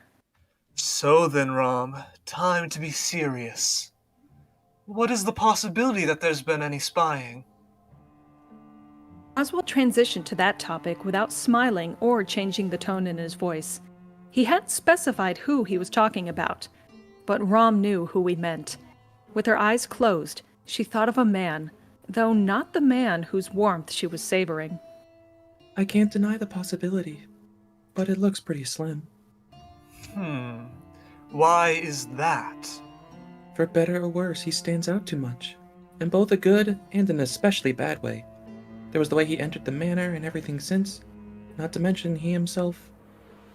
The words seemed to almost flow out of her mouth. Roswell smiled, satisfied with the answer, even though she didn't directly answer his question. It was the smile of a master that gave the impression of understanding. Rom felt her cheeks starting to burn, despite the smile not having been directly given toward her. Ah, I see. That makes sense. He's really just a well-intentioned third party, I suppose. The chair beneath him creaked as Roswell turned it and his body around. The pair, which had been facing toward the desk from behind it, now faced the opposite way, toward the large window. The moonlight shined brightly through it onto them. His differently colored eyes both narrowed, and he smiled even more at what he saw below them. My, he's not one to be discouraged.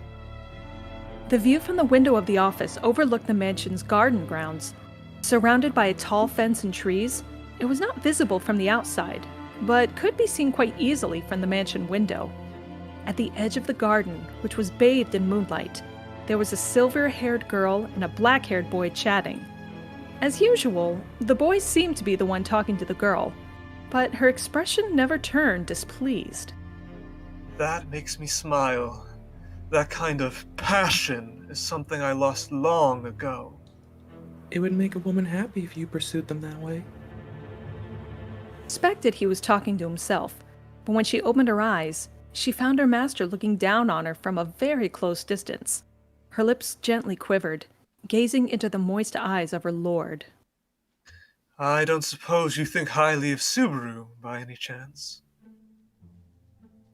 Even a little bit, but I don't think poorly of him. He's not that bad when it comes to doing the chores if he has instructions. He's just way too clueless. Rom's eyes betrayed her dissatisfaction.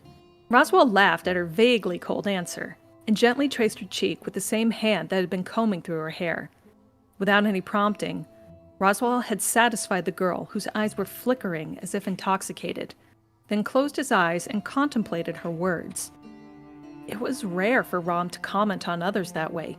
She was implying that, after some time, Subaru will improve if he's given the chance to learn things. She must have taken a liking to the dark-haired boy. Those thoughts were truly gratifying to Roswell. Based on my position, I should probably intervene. Roswell muttered this while looking down at the garden with only his yellow eye. They're both still children.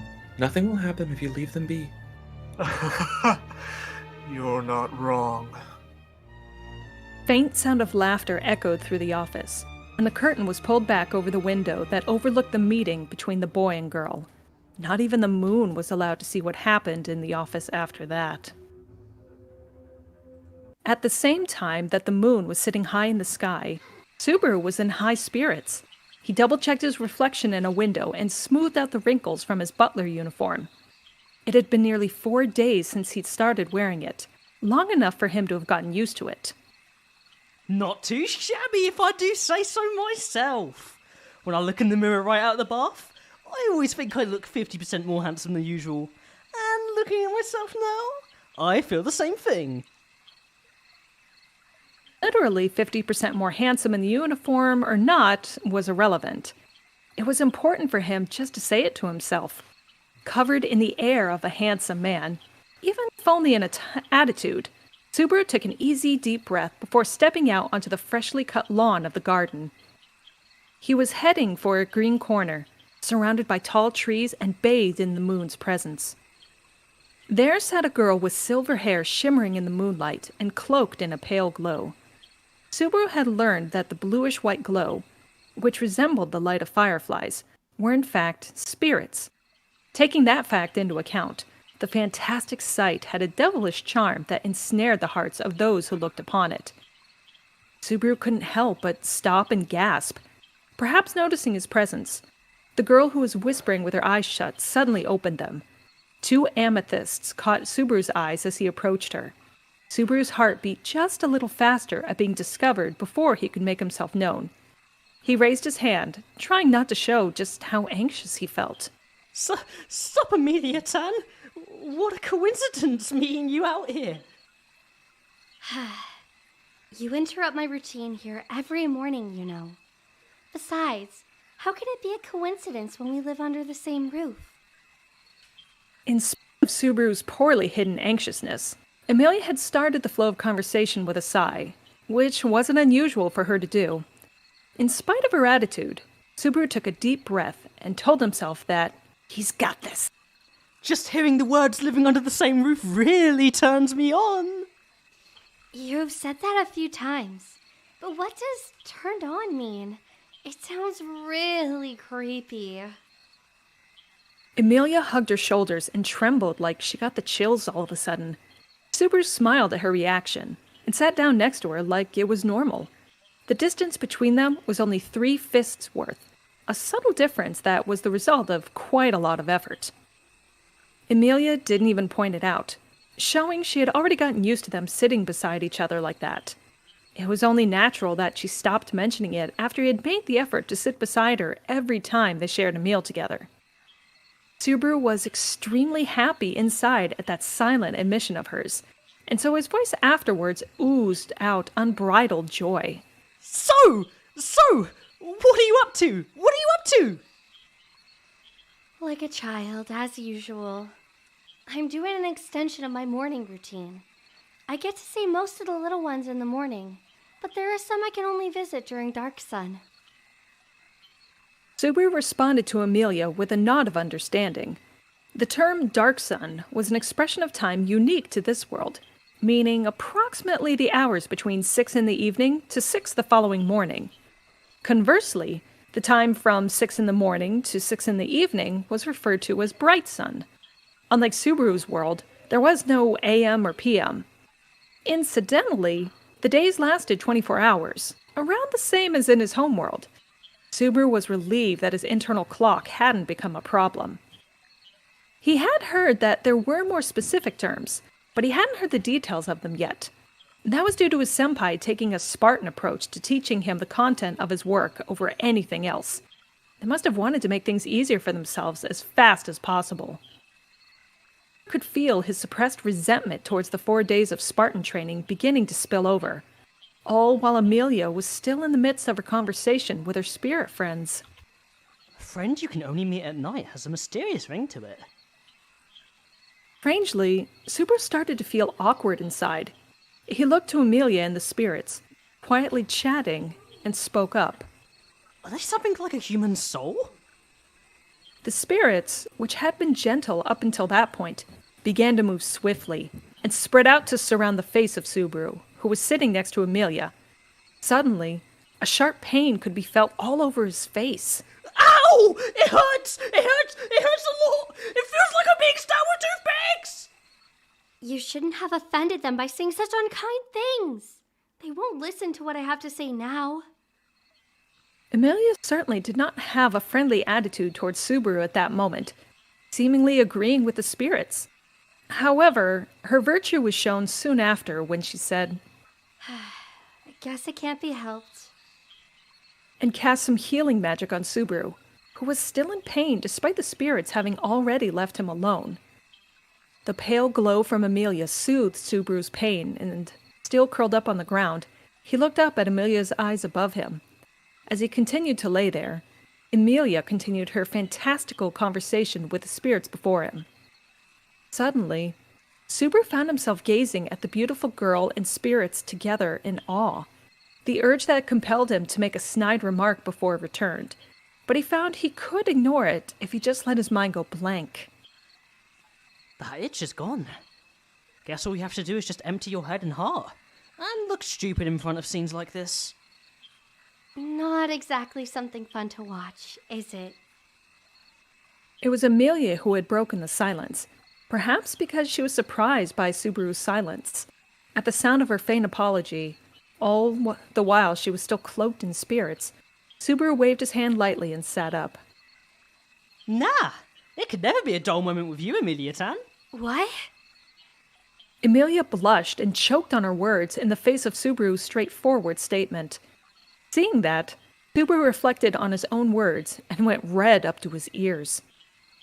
It would have been fine if he had meant to say such a thing, but the words he just said had spilled out unintentionally. It must have come from his heart, but he felt saying things like that without intention was really unwise. A silence fell between them again. Subaru, still embarrassed, tried to speak. Then he tried again, louder.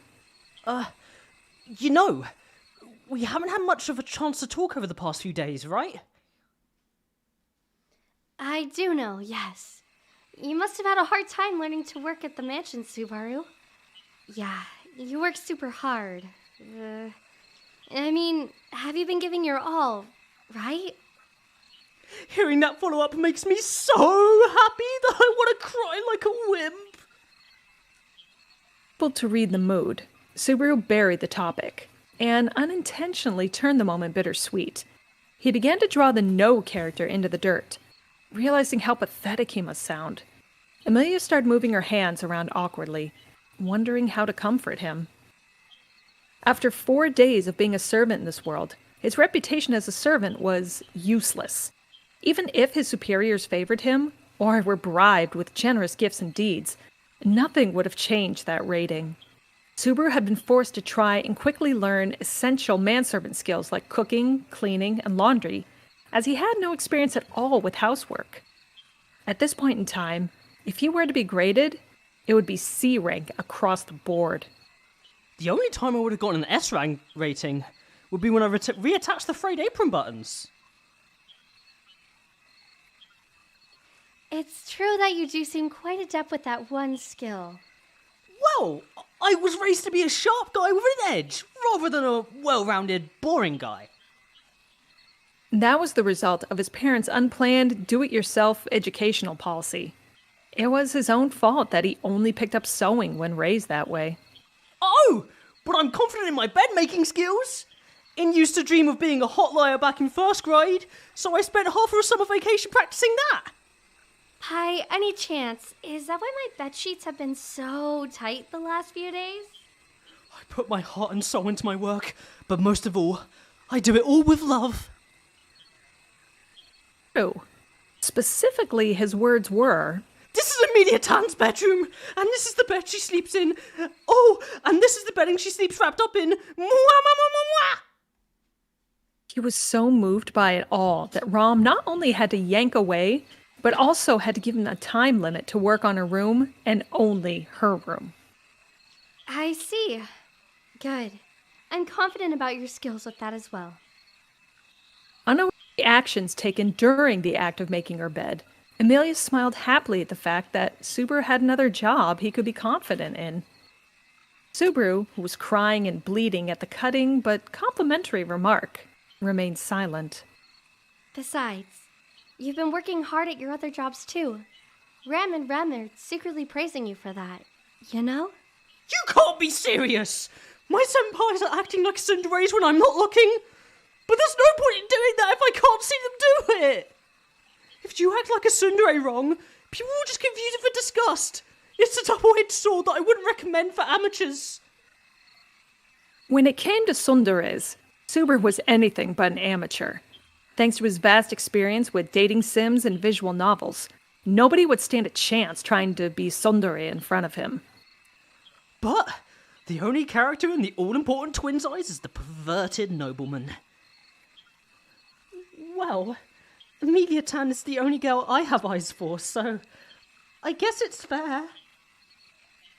Subaru shrugged his shoulders, trying to be nonchalant, but he was so embarrassed by what he was saying, it barely came out as a whisper. As a result, Amelia didn't seem to catch what he said, and tilted her head in a questioning manner. Well, isn't it hard working every day? It's super hard and super painful. I just want to relax and fall asleep in Amelia Tam's arms, chest and knees, one after the next. Yeah. Amelia answered him with a casual dismissal, and then held out her arms. The pal spirits moving in, and all clutched her outstretched arms. It was as if her pale arms themselves were glowing. Subaru involuntarily let slip a dumbfounded noise. She chuckled at that. I guess you're all right if you could joke around like that. If it looks like I'm about to collapse, please sleep with me. I'll consider Oh, trying to answer that scared me. I didn't like the way that it would have sounded. I failed to make you say it. In a grand gesture, Subaru fell down to the lawn with his head in his hands. Laying back into the cool-feeling grass, Subaru looked up into the star-filled sky and sighed. A sudden gust of wind ruffled his short bangs, and he couldn't help but look up at the moon. The moon sure is beautiful. It's pretty out of your reach, though. Gwa! What's the matter? Amore had unintentionally shot down his classic literary expression of love. Emilia rushed over to Subaru, who was clutching his chest and moaning in pain, her face showing her panic. Oh. Emilia's voice got stuck in her throat when she approached him.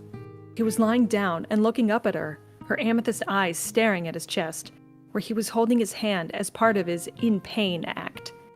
His hand showed the buildup of all his failures from the past few days, resulting in his being covered in plaster bandages.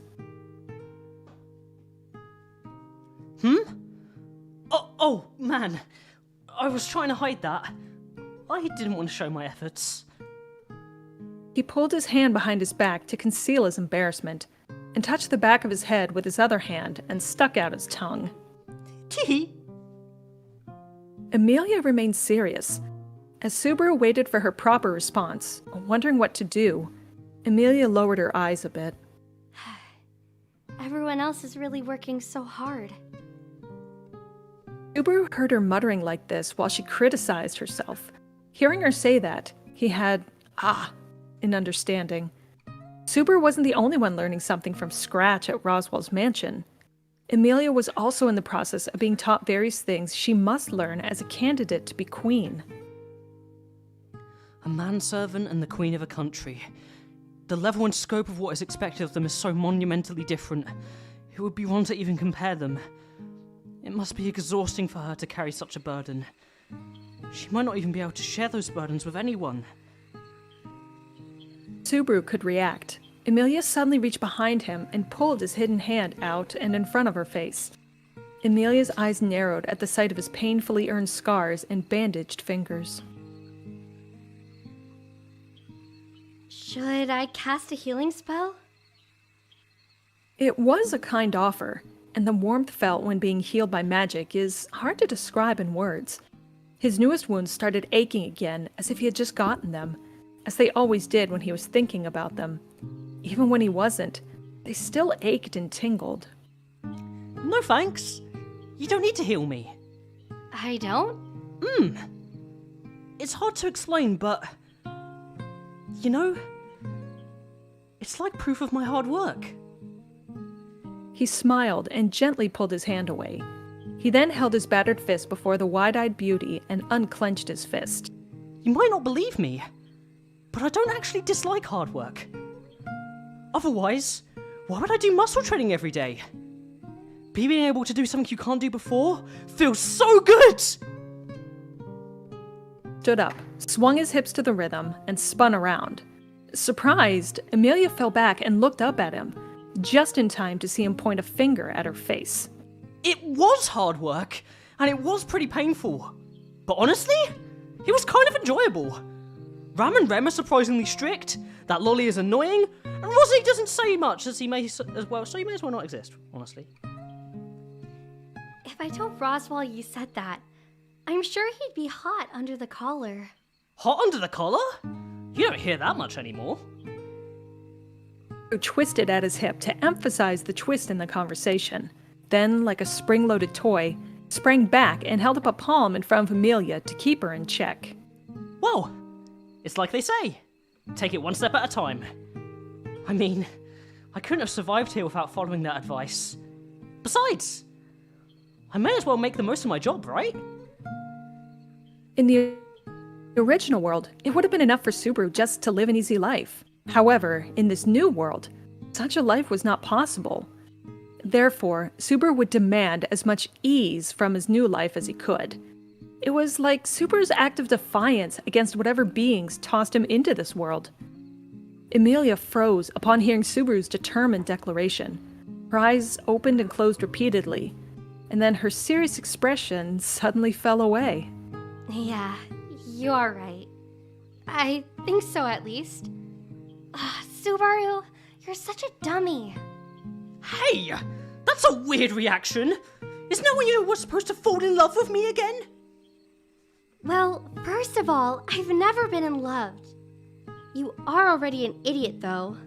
And so am I. Turned his body into the shape of the Japanese kanji for fate in disappointment, and did not hear Emilia murmur the last part. Emilia stood back up, smiling at Subaru, and brushed off the hem of the dress where she was sitting. Subaru was left speechless, and simply gazed at her smile. He seemed to have relived a small part of the pressure she had been under until just a moment before. At that moment, Subaru could no longer describe her with words like cute or beautiful. E-M-M! Emilia! Major! Miracle! I was going to thank you, but you're making fun of me. Emilia looked a little angry and poked him in his forehead. Subaru took a few steps back without breaking his kanji pose. I'm not sure if it was my imagination, but I swear I felt a little heat there. Emilia laughed a little at Subaru's response. Regardless, I know you're trying hard. But how did you get your hands so injured? That's an easy one. Earlier this evening, when I went shopping in the village near the mansion with Rem, I got bitten by a small animal that the children were playing with. It wasn't from you working hard? Maybe I should say that you can't see the other little injuries because of the one big one. I'm actually not usually the type of person that animals hate that much. In his original world, Subaru wasn't the kind of guy that attracted animals' killing intent. He wouldn't be able to call himself a fluff connoisseur otherwise. However, the tendency he had in the other world to be either loved or despised by children was on full display in this world as well. Damned kids. They kicked, punched, and wiped their noses all over me. It was the worst. I swear I'll make them regret it tomorrow. You look like you would be good at taking care of kids, Subaru. You misunderstand my motives, Emilia-tan. I'm nice to them now, so I can reap the benefits of doing so when they're older. That's my long-term plan. You don't need to make up excuses about being evil. Emilia, who had not taken his words seriously, stretched her back and looked up at the sky. I'm going to head back to my room. How about you, Subaru? It's my job to sleep with Emilia-tan, so I'll head back too. That part of your job can wait until your skills as a manservant are improved. Woo! My dreams are spreading!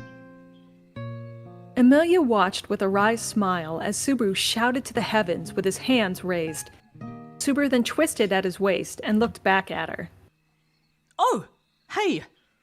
If you want, you and I could go get revenge on the kids in the village together. Or we could go on a date. No! We could see the cute little animal together, maybe. You changed what you asked for over and over.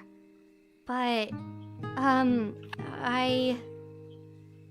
Emilia went quiet, unable to say what she wanted to. Subaru tilted his head at her reaction.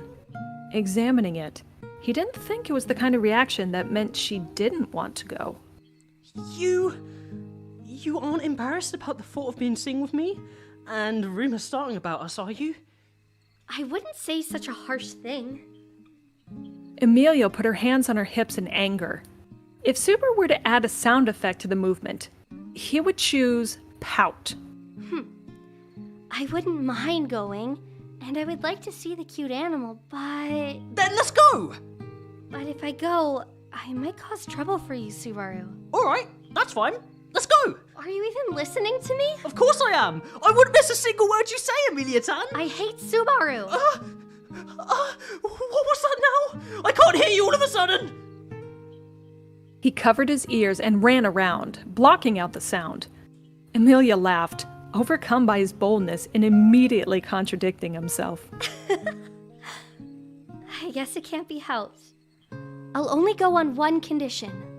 I have to be done with my studies, and you have to have finished all your work at the mansion, Subaru. Alright then! Roger that! I'll finish my work with a bang! Subaru punctuated his words with a punch forward. He had managed to get a promised date from Amelia. Seeing how satisfied Subaru looked with himself, Amelia shook her head and relaxed her shoulders. I was thinking, watching you makes all my worries seem so small, Subaru. There's no way! I mean, you might become queen someday. I can feel my stomach buzzing like a beehive just thinking about all the worries and social stress that would come with that. Amelia finally burst into full, uncontrollable laughter. Subaru was quickly caught up in it, and bursted out laughing too. After they both laughed together for a while, their little late-night rendezvous had finally come to its end. That is, except for one final exchange. By the way, I was wondering why you're still in your work clothes. I hadn't got the chance to hear what you think of my outfit yet, Amelia-tan. So, what do you think? Pretty handsome, right? Yes, it is. You look like you would be good at your job. The weight of those expectations. I think I'm going to be crushed. Oi! Do you get enough sleep, Lolly? If you stay up too late, your body won't make enough growth hormones to help you grow up. You break through the door crossing like it's the most obvious thing in the world, in fact. Guessing the correct door and calling into it, Subaru had received a resentful reply. He looked in and saw a girl sitting on a stepladder at the back of the library, staring at him. She was holding an open book in her hands, the pages about halfway open. If you keep reading manga in the dark at night, you end up needing glasses that look like the bottom of a milk bottle. And then you'll fail your first college entrance exam. More incomprehensible nonsense.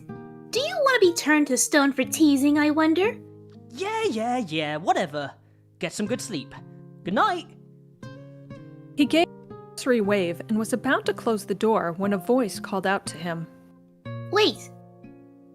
Subaru stopped in his tracks and turned around to see Beatrice leaning slightly forward from the stepladder. Was there business you had here, I wonder? Nah, nada. I joined to say hi because I was off to bed. I planned to give up after 3 doors, but I found you on my first try. This boy must have some bizarre intuition, in fact.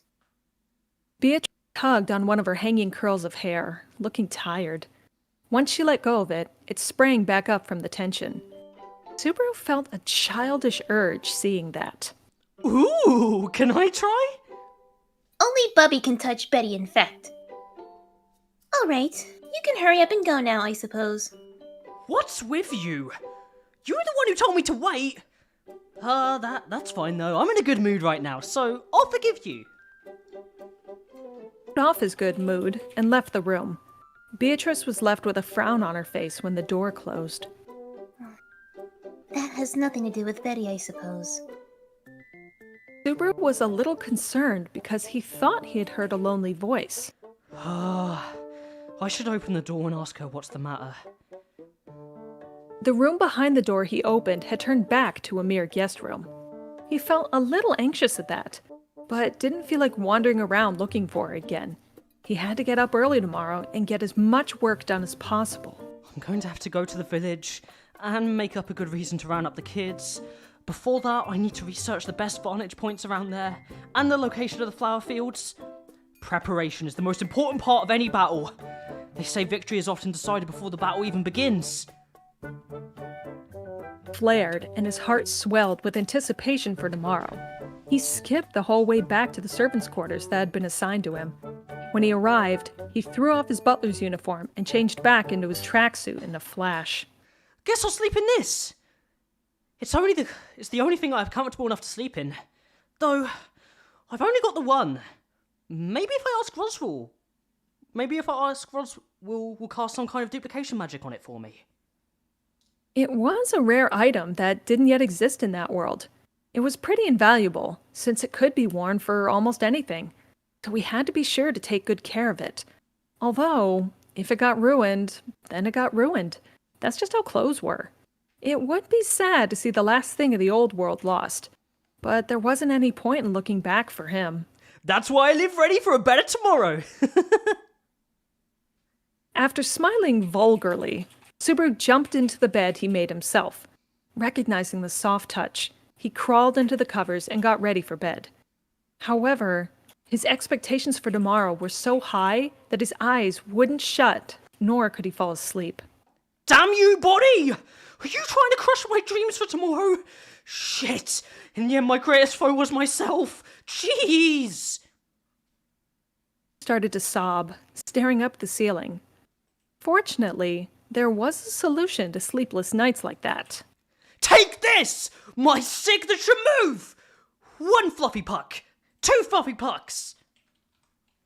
Subaru knew that a first-rate fluff enthusiast like himself can experience the fluffy sensation as if it were a reality just by imagining the fluffy thing itself. A single gray cat appeared in Subaru's mind, followed by another, and another each passing second. Gradually, Subaru's entire body was enveloped by the fluffy cat fur, and his body was transported to bliss and oblivion toward an ideal faraway world, Avalon. Fee pucks. 163. Fluffy pucks. Fluffy. As he mumbled towards sleep, Subaru's consciousness sank into a dream world. With a heavenly dream, his consciousness reached the end of the fluffiness, and then ended completely. To Subaru, the sensation of waking up from sleep was the same as the sensation of coming out of the water. That's the second time I felt that way. As he awoke, his eyelids burned from the bright sunlight shining through the curtain. My head feels kind of fuzzy for some reason. Guess I'm a little tired. I'm still not used to my new job. This is bound to happen. However, today is not the day to be feeling weak. Yes! Today is the day Natsuki Subaru becomes a man! Customer look of determination, teeth gleaming. He gave a thumbs up to nobody in particular. It was a great way to wake up to a day that promised victory. And it was interrupted by the surprise look given to him by the twins. Out of pure embarrassment, Subaru swung his body back down against the mattress and covered his face. What's with you two? Were you there the whole time? How embarrassing! Warn a guy next time, would you? Man, so embarrassing! Tried to smother his shame by flinching. The twins' expressions were as indifferent as ever towards Subaru. It wasn't good to be pointed and laughed at, but he didn't much like their reaction either. It was like he messed up a joke. Hey, hold on, guys. That's a rather hurtful reaction. You saw my sensitive side. You should be a little more... I mean, you know, right? In the face of Subaru's desperate plea, they looked at each other. I was expecting a cold or blunt response, but... well, that wouldn't be a nice thing to say either. Sister, he greeted us in quite an informal manner. Rem, he greeted us in such an improper manner. Something's off. That was the first thought that crossed Subaru's mind. It was true that the two of them were being as indifferent as usual, but Subaru could feel that something was wrong. Yeah, but what? Something's definitely not right? What's wrong, senpais?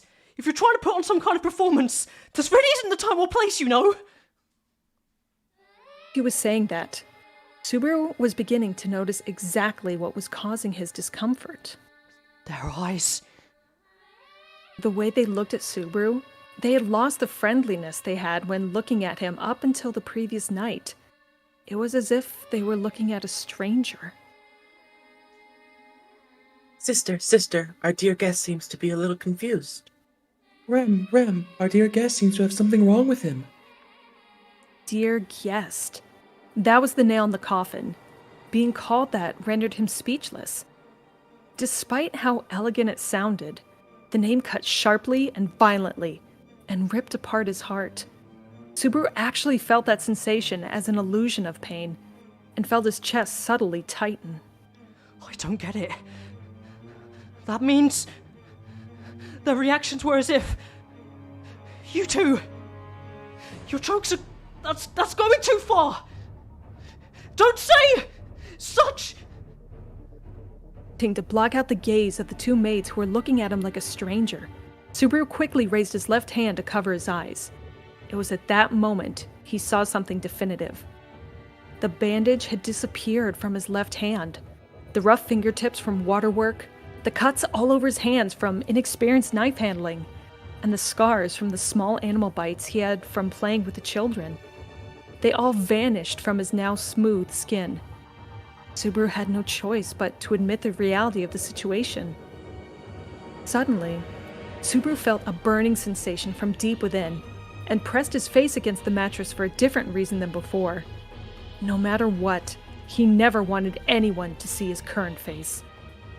The people he liked, the people he could have loved, the people he definitely would have loved. He didn't want them to ever see him cry while they looked at him like a stranger. Why did I go back? He wailed. With his face pressed against the mattress, he bared his teeth and howled in anger at the incomprehensible unreasonableness of the situation. The looping that had tormented him for so long had taken him into its vortex once again. For the second time, his first day at the mansion had begun.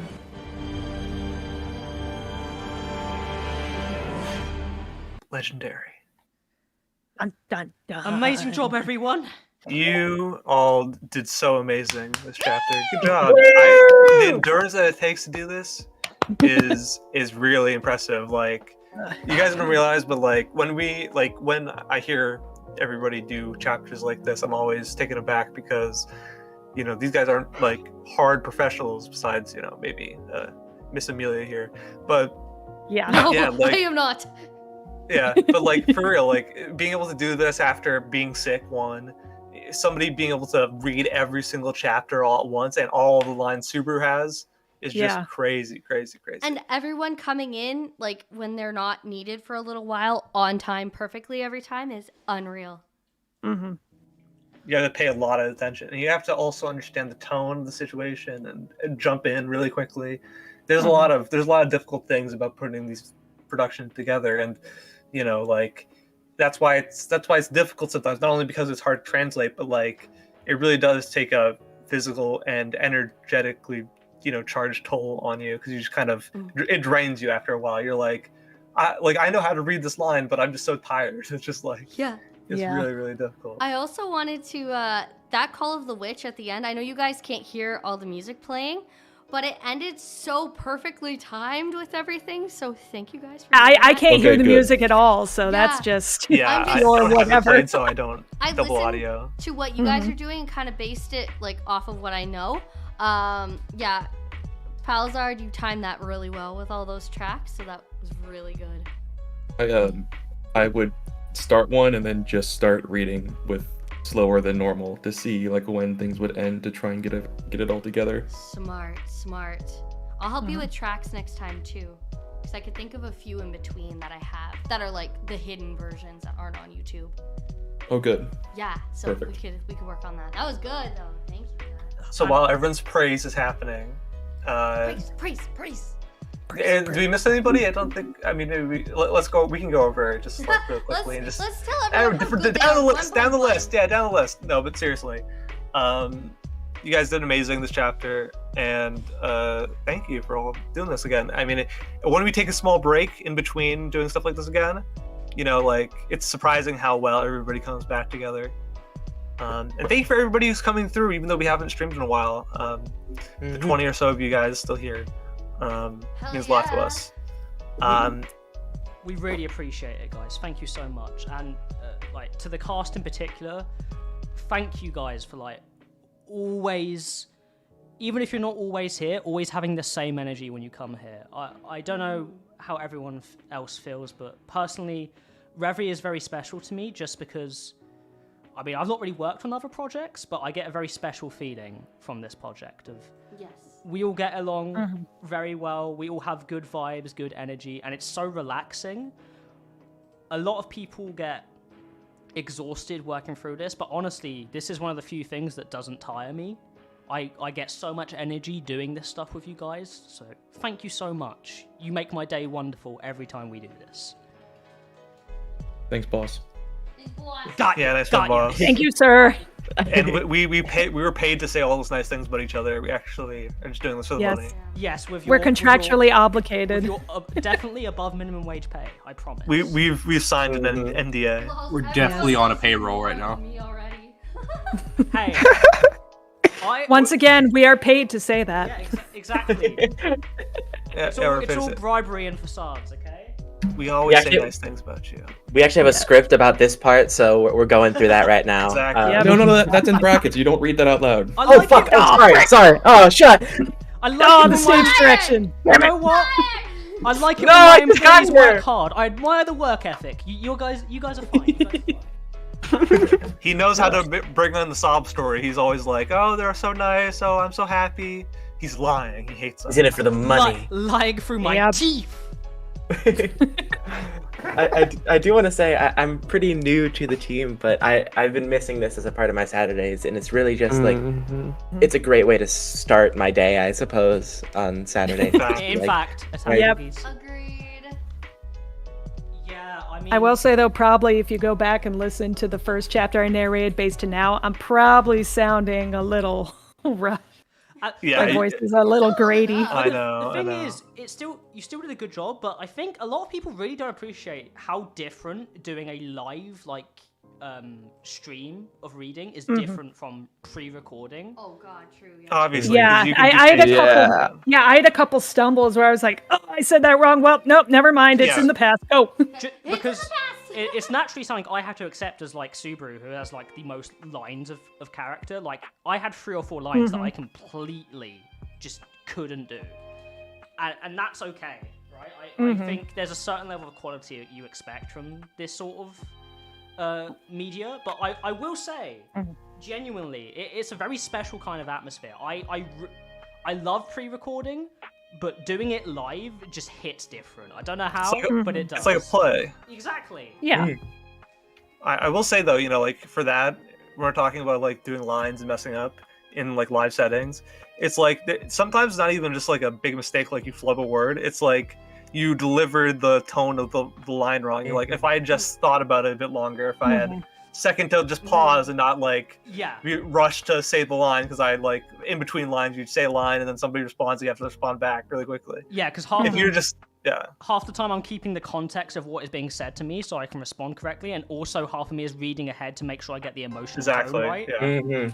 Yeah, that part's important. Every stream, I constantly think about the fact that one time in the first like several lives we had, I interrupted Conda mid-chapter because I was listening on the YouTube video instead of in the Discord chat.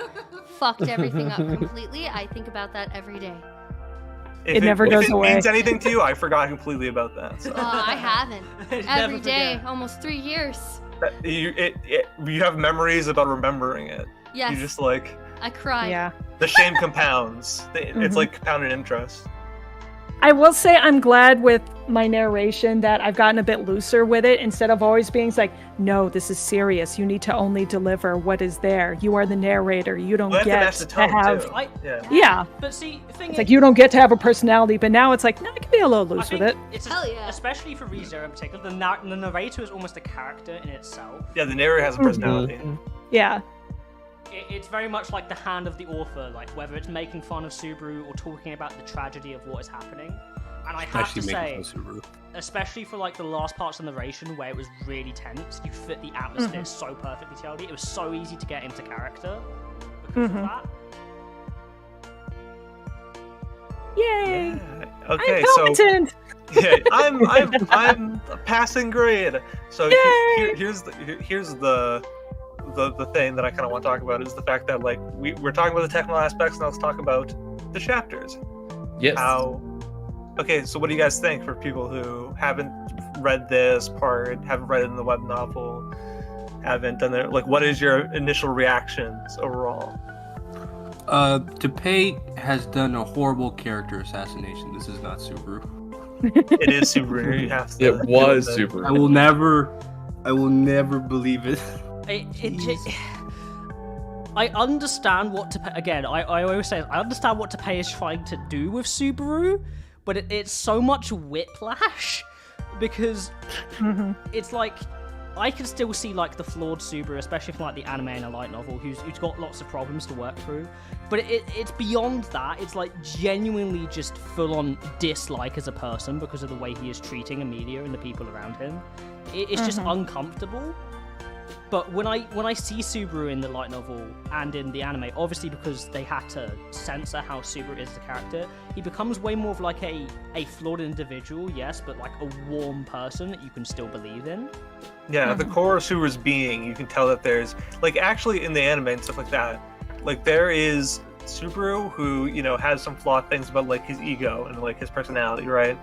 But, like, at the core of it, like, what he wants to do is always sort of like have this virtuous like tone to it. Like he has this very like warm, friendly disposition at like almost all times when he's not really stressed out or not like threatened to die or like trying to find his position in the world. There's no like underlying flaws that are like this guy is kind of just like a bad like he's mean.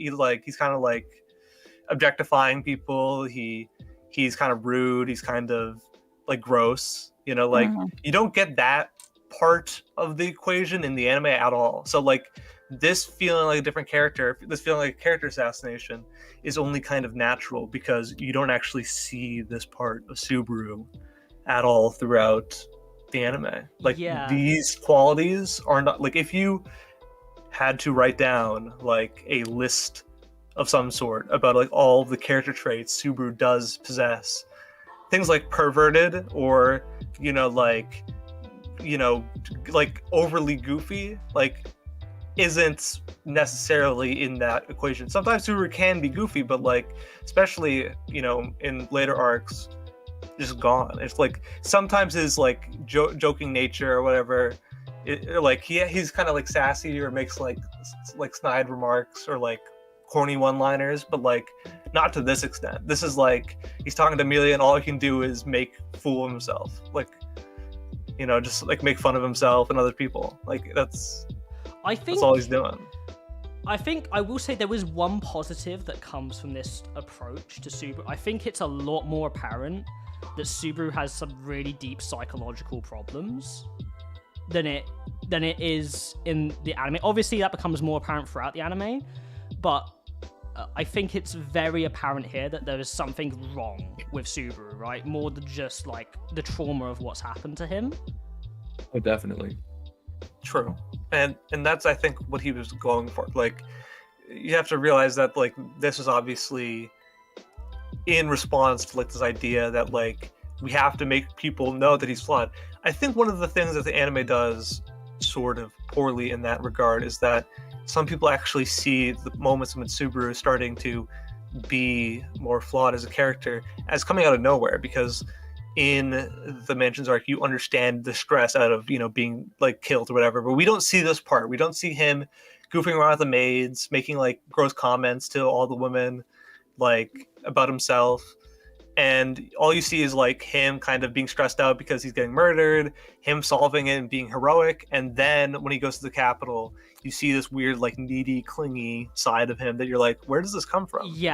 Here this is like way more foreshadowed, but it's more like, oh, this is the same character like all the way through, and you get hints of it beforehand. It's a more natural progression. I will make a point that it hasn't been changed that much by Teppei. It's not as explicit in the light novel, but him saying like the weird remarks and coming on to them and doing all that, the choice of the actual translation used in the light novels is a viable like literal translation of the words being used, but it is missing the intention. But it is still the same things that he's saying there. They're just censoring it in the English release. So a lot of this is still said. I think it's the anime in particular where a lot of this is lost, right? And I think that probably contributed to a lot of the hatred towards Subaru as a character, because from all of what I've heard when the anime was first airing, people absolutely hated Subaru as a character through Arc 3 after like all of the events that happened. because they kind of felt like, yo, what the fuck? Why is this guy so like fucked up? Where this all come from, kind of thing. And I think that whiplash, in some ways, kind of maybe change the impression Subaru would have on people if they had read the web novel instead. Yeah, I think when it's more obvious, people accept it easier. For example, not to bring in, this might be sacrilege, but not to bring in another isekai, Rudius from Shukatensei, it's very obvious that he's a bad person, right? So like when you're getting into the series, you have to learn to accept that. In the anime for ReZero, you don't recognize the flaws that Subaru has. You just think that he's like a decently, like he's weak protagonist, but he has like a good heart. So it's like, you know, you root for him immediately. It's not like there's no like flaw. There's no like weighing of the nuance of, do I root for this guy or not? Like, is he like, what does he have to learn? You know, like Subaru, like in the anime, it feels like at first like maybe he has to learn how to be powerful. He has to learn more about the world. His like ignorance about like this or that thing is the biggest flaw that he has. But like in this, you can tell all the character flaws that he has. Yeah, I think it's very, very apparent that his flaws are like very well shown, and that is one thing I will say. Even though it makes me uncomfortable, and this is not the Subaru I enjoy, it makes sense from a writing standpoint. Awesome Astra also brings up a really good point in chat where he says the aspect of Subaru's personality originating from our world and how it clashes with Lagunika's customs is really important for how the Lagunican characters respond to him. Mm-hmm. And it's true, he is so different and strange to the people in this world, and I think that definitely comes across more in this version of the story. Yeah, but he's like, you're just speaking nonsense. Like that. Well, not only is Subaru the way that he speaks annoying, but like he says phrases and stuff, and he has like these like feelings and opinions. He just says things, and people are like, "What are you even talking about?" He just keeps on talking like he's not being weird. Like he's not even trying to adapt to their culture or their like way of thinking. And I think it's that extra, because we like if you've seen Arc 4, you will know Subaru acted this way in his school career. This is the exact way Subaru would act towards people.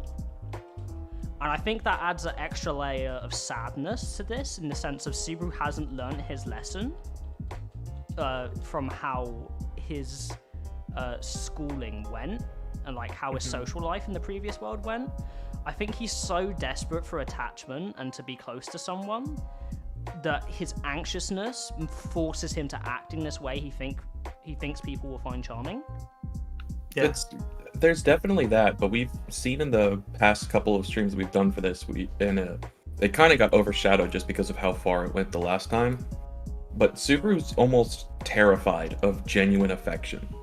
Like anytime there's like a comfortable silence to us, he sees that as an immediate point of, I need to bring up something, because he's so self-judgmental that he thinks that if anyone's not talking in the conversation, that they're judging him silently. Yeah. Because that's what he's doing. He's judging himself silently anytime there's a break. And he even makes the point in this last one that if he just shuts down his brain and accepts that he might look dumb in front of someone else, then he does come off with genuinely charming things to say and shows like who he is at the heart. Yeah. But he's so scared of it, he has to act evil to keep that distance and cringy, and says anything just to make the conversation keep going. Yeah.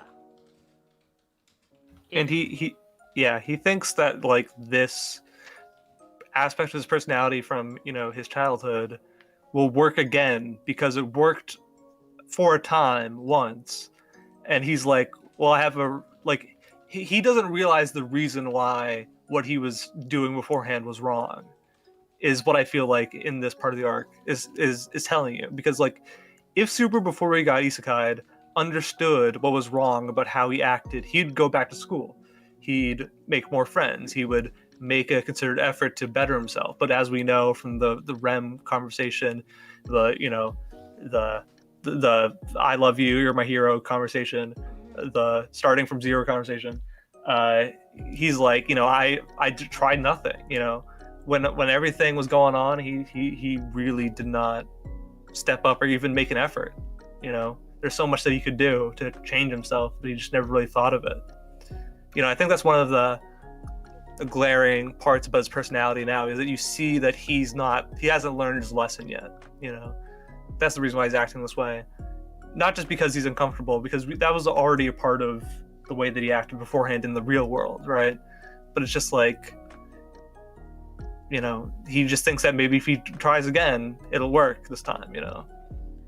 I think an extra layer of tragedy to his character as well is, especially as someone that suffers with like mental health issues myself, it's very relatable in the sense of that he finds so much comfort in just almost being ignorant and doing nothing, because it means he doesn't have to like work hard or think about things deeply or think about his own flaws and in a sense make himself hate himself more.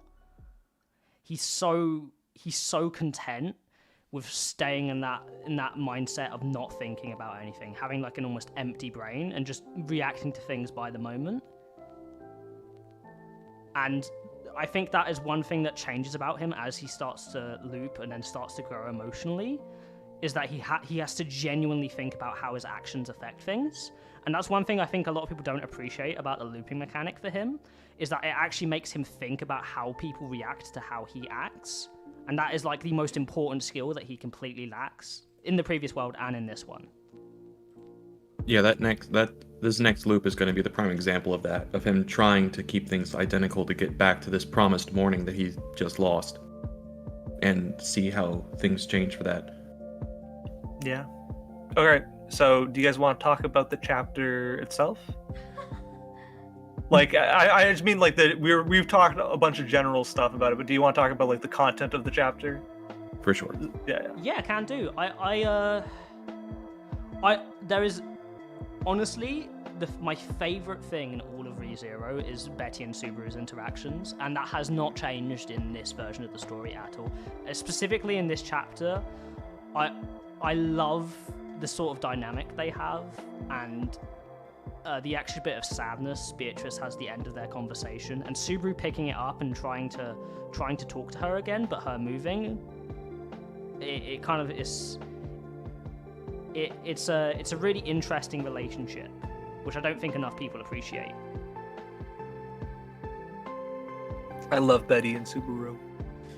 Subaru, Betty. They got the best bants, you know. They're very cute. Lots of bants.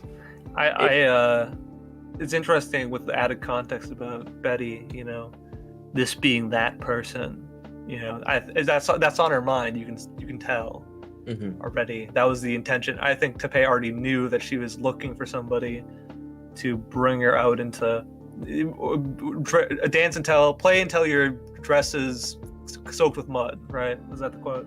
Yes. Yeah, and it's like it's not that well hidden, considering the chapters was literally called the incompatible compatible pair. Yep. Yeah. That they are really good together. But is that just Betty and Subaru, or is it also Rom and Roswell?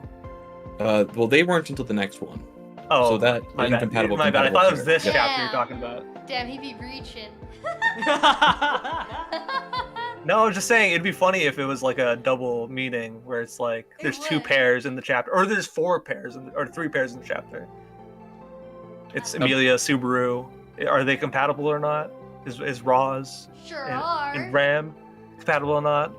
Is Betty and Subaru compatible or not? Because if you think about it in a way, this chapter is structured in a way where like, okay, pair of person, pair of people, you know. Mm-hmm. It's also, I was really surprised and thought that I had skipped a chapter when I started this one, considering that we don't get any of his actual time during these first 4 days. Yeah, there's no montage. There's no like small moment to moment of what's going on. Does this conversation happen in the anime, or is all I know is the one with the dragon, right, where he talks about the dragon? Yeah, it does. Is this the same conversation, or is it a different one? No, that's in a later That's loop. different, I believe. Yes, We're gonna talk. it's at the end of the arc, I believe, that conversation. Oh, okay. This one is almost word for word identical to the light novel and anime. This entire chapter is very, very unchanged. Yeah. That's true. Yeah. I will say, especially big credit to your translation here, Connor. The ending part of the chapter, like the tension and like the almost like horror elements, were played so well. I love Tapei's writing, even through translation, comes through so strong when he's talking about like really tense and terrifying moments. I love the narration focusing through all the details that's like. And not noticing the details Subaru would like not notice because there's no time delay between him looping and him dying. So like the shock of it and him not noticing things like being in the wrong bed or having different clothes on, like at first, and the details he notices at first are the way that Rem and Ram are looking at him. It was terrifying. Sent a chill down my spine. It was something I had to just triple check that was the case, that the initial like first lines are identical. Of like when he woke up, it felt like coming out of water, and then like it's written like character for character the same. So I'm glad I was able to maintain that consistency at least, because that was one of my concerns coming in as the translator, was a lot of things repeat themselves, and using AI as a translation is not going to repeat itself identically if you just put it in raw. True. Well, you've done an amazing job, and we really appreciate your work. Yeah, you really have. Thank you. Couldn't do it without everyone else. Yeah. No, I mean you do most of the work. Be proud of yourself. Hell yeah. You are absolutely amazing, as is everyone here. Yeah, I 100% agree. Is there anything else people want to bring up, or any? Yeah, I wrote down. ReZero was never this horny, right? Am I just misremembering? Yes, it was never this bad. It's just straight thirsty. It's parched. Yeah. Get my man a glass of water, man. It's more than you think. It is talked over very quickly in the anime, but there are some mentions of it. A lot of times, like, Subaru will start talking, and Amelia will start talking before he finishes, and you don't even notice what he was actually saying. Mm-hmm. I love how the I narration. went to see what you were wearing in the winter time, and she's already talking about something else. Oh yeah. I'm just saying that it's funny how the narration's like, and then they bang. Fade to black, go away, let your imagination take over, because I'm not talking about this. With all of his animations. I'm gonna be real. I knew from what people have told me about the web novel, I knew it was gonna be like very like different in terms of like how Subaru like goes in with all of the raunchy stuff. But oh my god, some of the stuff this chapter, I was not expecting some of those lines like, "Oh, come sleep with me" and stuff like that. And him meaning So that that literally- that one's just supposed to be a play on words, where I was double checking, and the literal word is sleep, not like the euphemism. Oh yeah, I know, Okay. but I think that it's kind of like playing with Yeah. that idea. Yeah, it is. Yeah. He's towing that line. He's intentionally trying to have Amelia say something naughty, and then she catches herself, and she's like, "I'm not saying." Even that. she's like, ew, that sounded gross. I'm not saying Yeah. that. I will Like, say, Amelia- I like how much Amelia stands up for herself. I wish she was like, Yeah, that's an interesting Yeah. part about it. It's a give or take that we don't like the horniness, but then like Amelia standing up for herself. So I don't know. it's But one of the changes Tape wanted to make for the transition to the light novel that he mentions in the back of this volume specifically is that Amelia was meant to be more like ethereal and mystical, like further away from a normal person.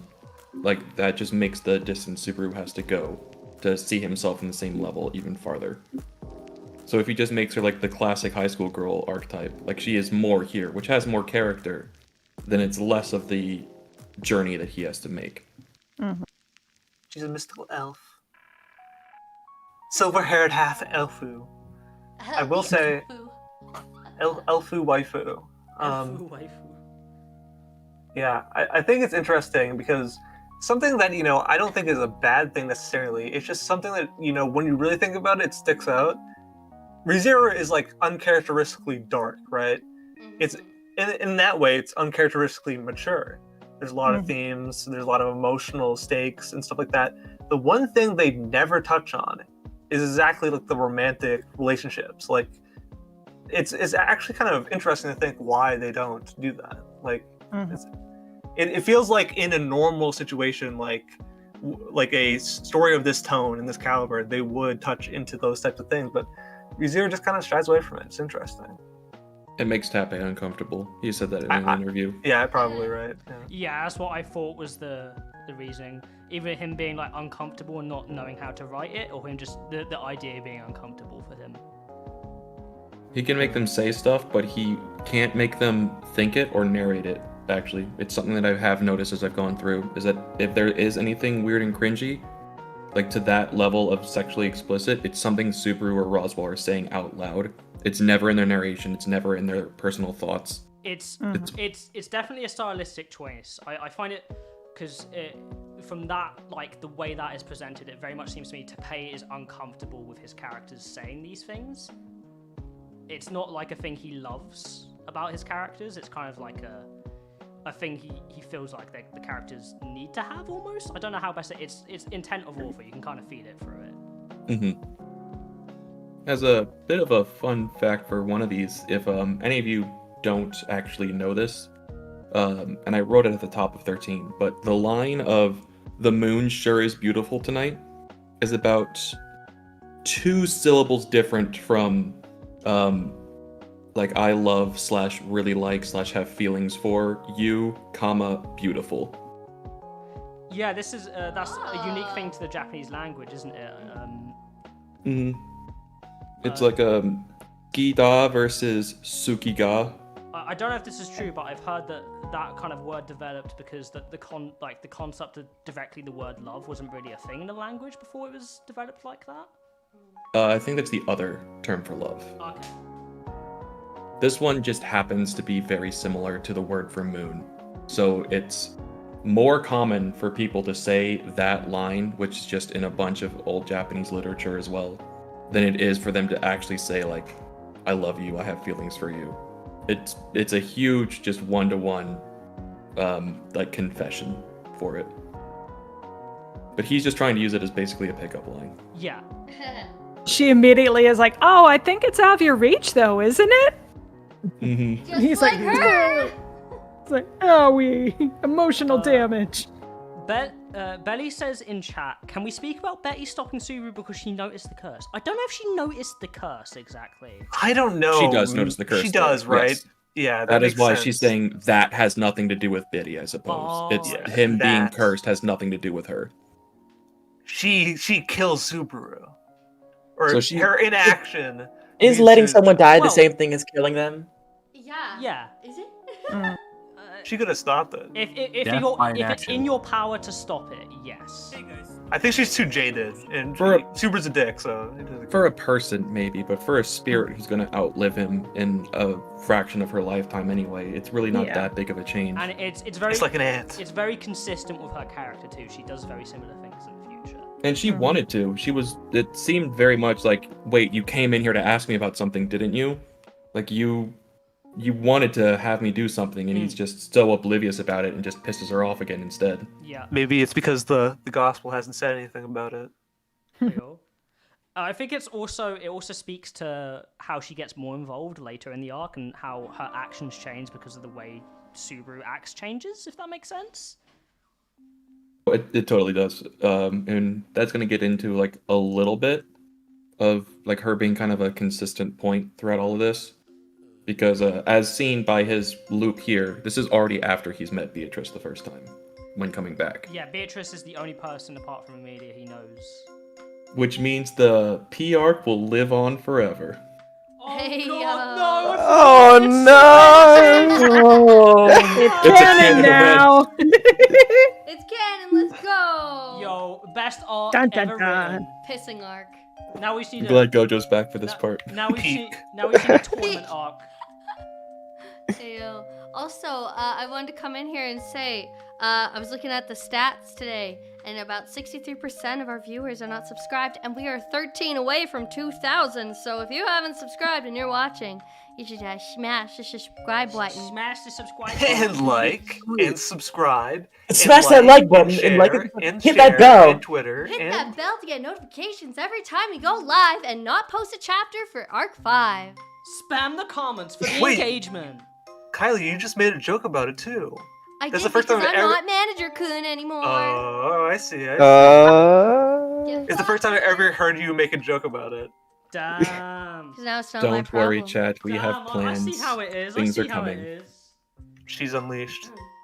I do just need to record my narration. That's the only thing holding it up. Probably tomorrow, friends. And I have an editor to do the audio, so it'll be Well, very make fast. sure your voice is good first, though. We don't want you. True, but it Yeah. held up today. Not only would the quality be less, but more importantly, it would hurt. So True, but that's why I'm not wait doing till it we- Yep. today. As we all know, the reason why chapters haven't come out is because she was just so lazy. She does no work at all. Yeah, I'm a lazy Yep. fucking asshole. Oi! Totally. She's Complete just a lard, slacker. a piece of lard. Yep.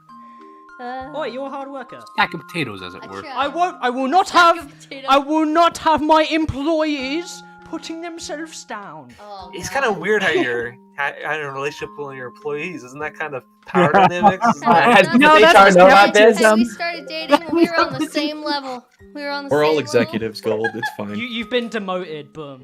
I still do all the freaking work. How slothful indeed, Lord. I am the face. She's your ghostwriter. Oh my god!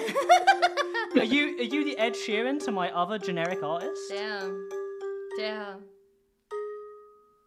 So true and so scathing. Strips Chicken, I have read all of Arc 7.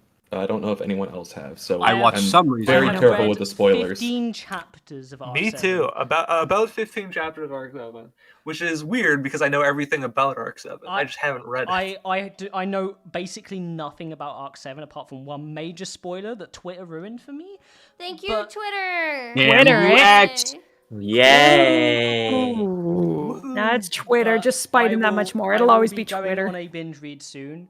I used to have this tradition if I check every week and then keep up with the chapters, but I kind of got lost in the sauce. So It's so hard reading stuff when you don't have a voice actors voicing the work. Isn't that weird? Yeah, it's the story of my life. it's also very strange because I was about to say like Reverie makes the experience so much more like interesting. It's weird to because me. we can't experience that you guys experience, our fans, right? Yeah. I wish I could. I wish I could be like, oh, This there's is why people I'm to read Arc 5. I'll hear the characters in your guys' voices, but it's like really hard to be like, wait, I'm not voice acting with everyone. This is strange.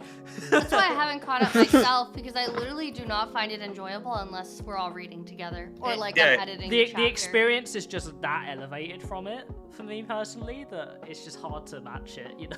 I actually pay so much more attention when I'm reading with you guys because I have to Yeah. read every single line. Well, yeah, Yeah. because I'm not skipping. Yeah.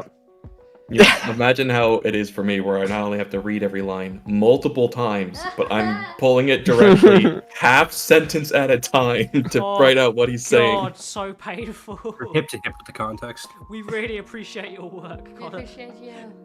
I know, it's how I've wormed my way into the top. Mahahaha. Hey, smart way to do it. I admire the hard work. All my employees are so hardworking.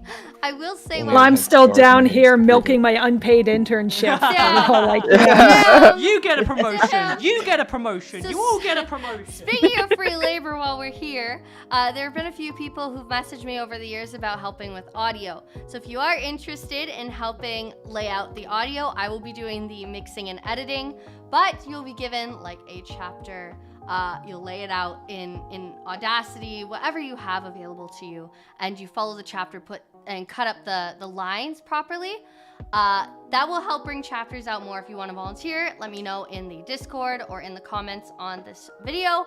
If you are in the chat with us right now, our group, just send me a quick DM again. I'm going to do another message for it. My editors, we are probably going to switch to audio editing because we have lost quite a few video editors. but we will see what we're up to. I'll talk to all of you individually. But that way we can get a few more Arc 5 chapters out a bit quicker, because it cuts down about 12 hours of work for me for every chapter. I can focus on the engineering, and I can also do some visuals for the chapters as well. So it's a bit easier to tell who's reading, especially for these Wolfiana chapters coming up, because I play way too many characters. And honestly, we just need to get over this hump, and then Arc 6 becomes a lot more easier on our workload if we are to continue on. So that being said, I mean, because like we don't even have to, like, we're doing these streams in replacement of Arc 6 live read streams that we would be doing in the future, and those are already translated, so there's like no work actually need to be done aside from coming here every single week.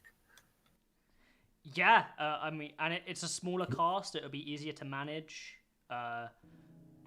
Yeah, honestly, I will say, genuinely, it's impressive for me personally how far we've kind of come with Arc 5, because there are a lot of characters, there's so many words. I dare say it's professional quality. I would say we're almost at that level. Yeah. So it's not easy at all. Everybody has to do a lot of different work. A lot of different people doing a lot of different hard work. You don't see it behind the scenes, but like, when somebody has to voice, I don't know, like their narration, right, for a chapter, I don't know how long it takes normal people to do that, but like if you're really like working on it, it'll take hours and hours and hours of work to even just do the narration. It's not simple. Yeah, it's a lot of work, and because this is a free project and we don't pay anyone, it's all passion based, right? Like. Yeah. There is never any expectations for me for a certain level of quality. It's all, if you're having fun, we work hard on this together, and if it's too much for you, you step back, and that's okay. And that's one thing I think a lot of projects that are like this go the wrong way, in my opinion, is the idea that, you know, a free project, but I'm still going to work you to the bone, even if you're not enjoying it, kind of thing. I'm just like, that's not the attitude I want. We're here to have fun. We're here to enjoy ourselves. Work hard if you want to, but there's no expectations, you know? Exactly. Unless I'm paying you a wage and salary, I do not expect professional level from you. Yeah, I'm sorry guys. I think a lot of us are here just because we love it so much. Yeah. It's not the money. We like working, but we love our job, you know what I mean? It's one of those things where it's like, this is technically work, but if you like your work, you never work a day of your life. No, we're always working. I promise those trickle down economics will eventually come to you guys. It'll be like it's like that meme where it's like that drop that's falling down, and it's like the really big person versus the tiny person that's like dying. The trickle down economics. The faucet. Yeah. I've waited 35 years for trickle down. I can wait another 35. Exactly. That's the American dream, baby. It's so funny. I mean, we not to disclose too many things behind the scenes, we did make a decent amount of money, let's say, at one point in time with this project. Boy. Yeah, and I think, you know, rightfully so. I'm not saying we deserve money, that much money still, but yeah, we are no longer that level of project at the moment. But I think that being said, though, when we get back to the Arc 6 readings and we can give you more stuff, in the meanwhile, I think being a member works really well for now. Kind of just sticking around with us and seeing what happens, because we'll get, you know, the rut will be over soon enough, hopefully. And, you know, we'll at least have Arc 5 finished before the anime comes out, hopefully. And knock on wood. Knock on wood. I'm determined to help that happen. Yeah, exactly. Yeah. We have a very good lineup. A lot of us are finally in like a place where we could spend a bit more time. Wolf and myself will be moving into a bigger space, so we actually have a spot for a proper office and studio. My sister is actually going to be joining me on putting money into the studio, as well as some of my other family members as well, because they have different creative projects. My younger sister's an actor too and needs lots of screens and green screens, mics and everything. I have the experience with audio engineering and editing. My dad is a photo editor, and then Wolf is going to be taking over the business on the side. Business While he's waiting for his Canadian paperwork. So that helps. And we got, Palizard, who is helping us out a lot too with like a lot of management skills and learning that and helping keep us on track. We're doing bi-weekly team leads meetings. So anyone here, if you do want to be a team lead, it'll be a new name soon. Basically, anyone who's in on the inside and planning things, just let me know. We'll bring you in. It's next Saturday. And yeah, we're good. We're gonna be goated. We just gotta, once we're back on track, and thankfully I have other people helping me because I'm terrible at that. We're gonna be golden. As long as your ears are open, people will talk to you. Yeah, we're here for you. Yes. We're here to support you, hold you up. Mostly, I've been offline because I've just been grinding at making I money. know. You've been sick and also making I'm money. very ill. But I'm not gone. I am doing way better than I have in a very long time. I've just been busy grinding. Yeah, and don't bully this young lady. That's why I called her young. Well, we will find you. We will kill you! We will. We will end We you. will. In game. You think you're safe? Think again. We'll kill I will you. give you the most Okay. seriously disappointed mom Oh, God. verbal Oh, jeez. beat down you have ever heard. Don't gain the disapproval of the server mama, okay? Something will go wrong. The boss has got some guys that'll break some kneecaps if we hear you talking bad, alright? All right. That's I can right. actually do that now. There, I learned last there week. can be some cement shoes, you see? Or you just get no chapters Didn't again have the for money a for that. long time. Hey, Oh yeah, I can hold that over anyone. Yeah, we have the power here in this relationship. You guys don't have the power. Damn, we go damn, on it's that a coup d'etat! Feel a bit trapped. Dave You didn't wanna even make it to the complain? end Fine, of we first won't make shift. Fuck. It's like that's on Let's Start, alright? But either way, stay tuned, everyone. We have some stuff coming, and hopefully it's going to be, or not hopefully, I'm determined to make it on a more regular basis. So Hell we will do our yeah. best to keep things coming for y'all. Yes, we can very much promise that consistency will be coming. And as I learn more skills and get more direct in my handling of the project, things will become very much more consistent. So you guys can be assured that you guys will be having lots of fun content in the future, consistently. Yay. Yay. Thank you, Green. Again, Greenie. And thank you everyone for stopping by and watching, and just liking the video and chatting in chat, or even just lurking. It means a lot to us. Thank you for Thank you for hanging listening out to with us. Thank you for listening to us blab our heads off. Thank you! It's amazing that people want to listen to us talk nonsense, but Yeah. the nonsense show is over. Go. We are ending the stream soon, if not now. We'll end it now, actually, so we don't. Yeah. say Thank you all for I love how we tuning said in. that in the most elegant way possible. Hell yeah! Be If we ending end it this now. stream, we will. Or maybe even Eventually. now. You don't know. Oh, Even now. Studio It's all in your Studio mind. Reverie podcast when? This is an interesting thing to note, Proof. I do have plans for something of that potential in the future. Oh, there you so go. keep your eyes and ears tuned. Keepers, keyword people. Thank you, everyone. Thank you, Bye, everyone. everyone. Thank you. Have a good Ciao. day.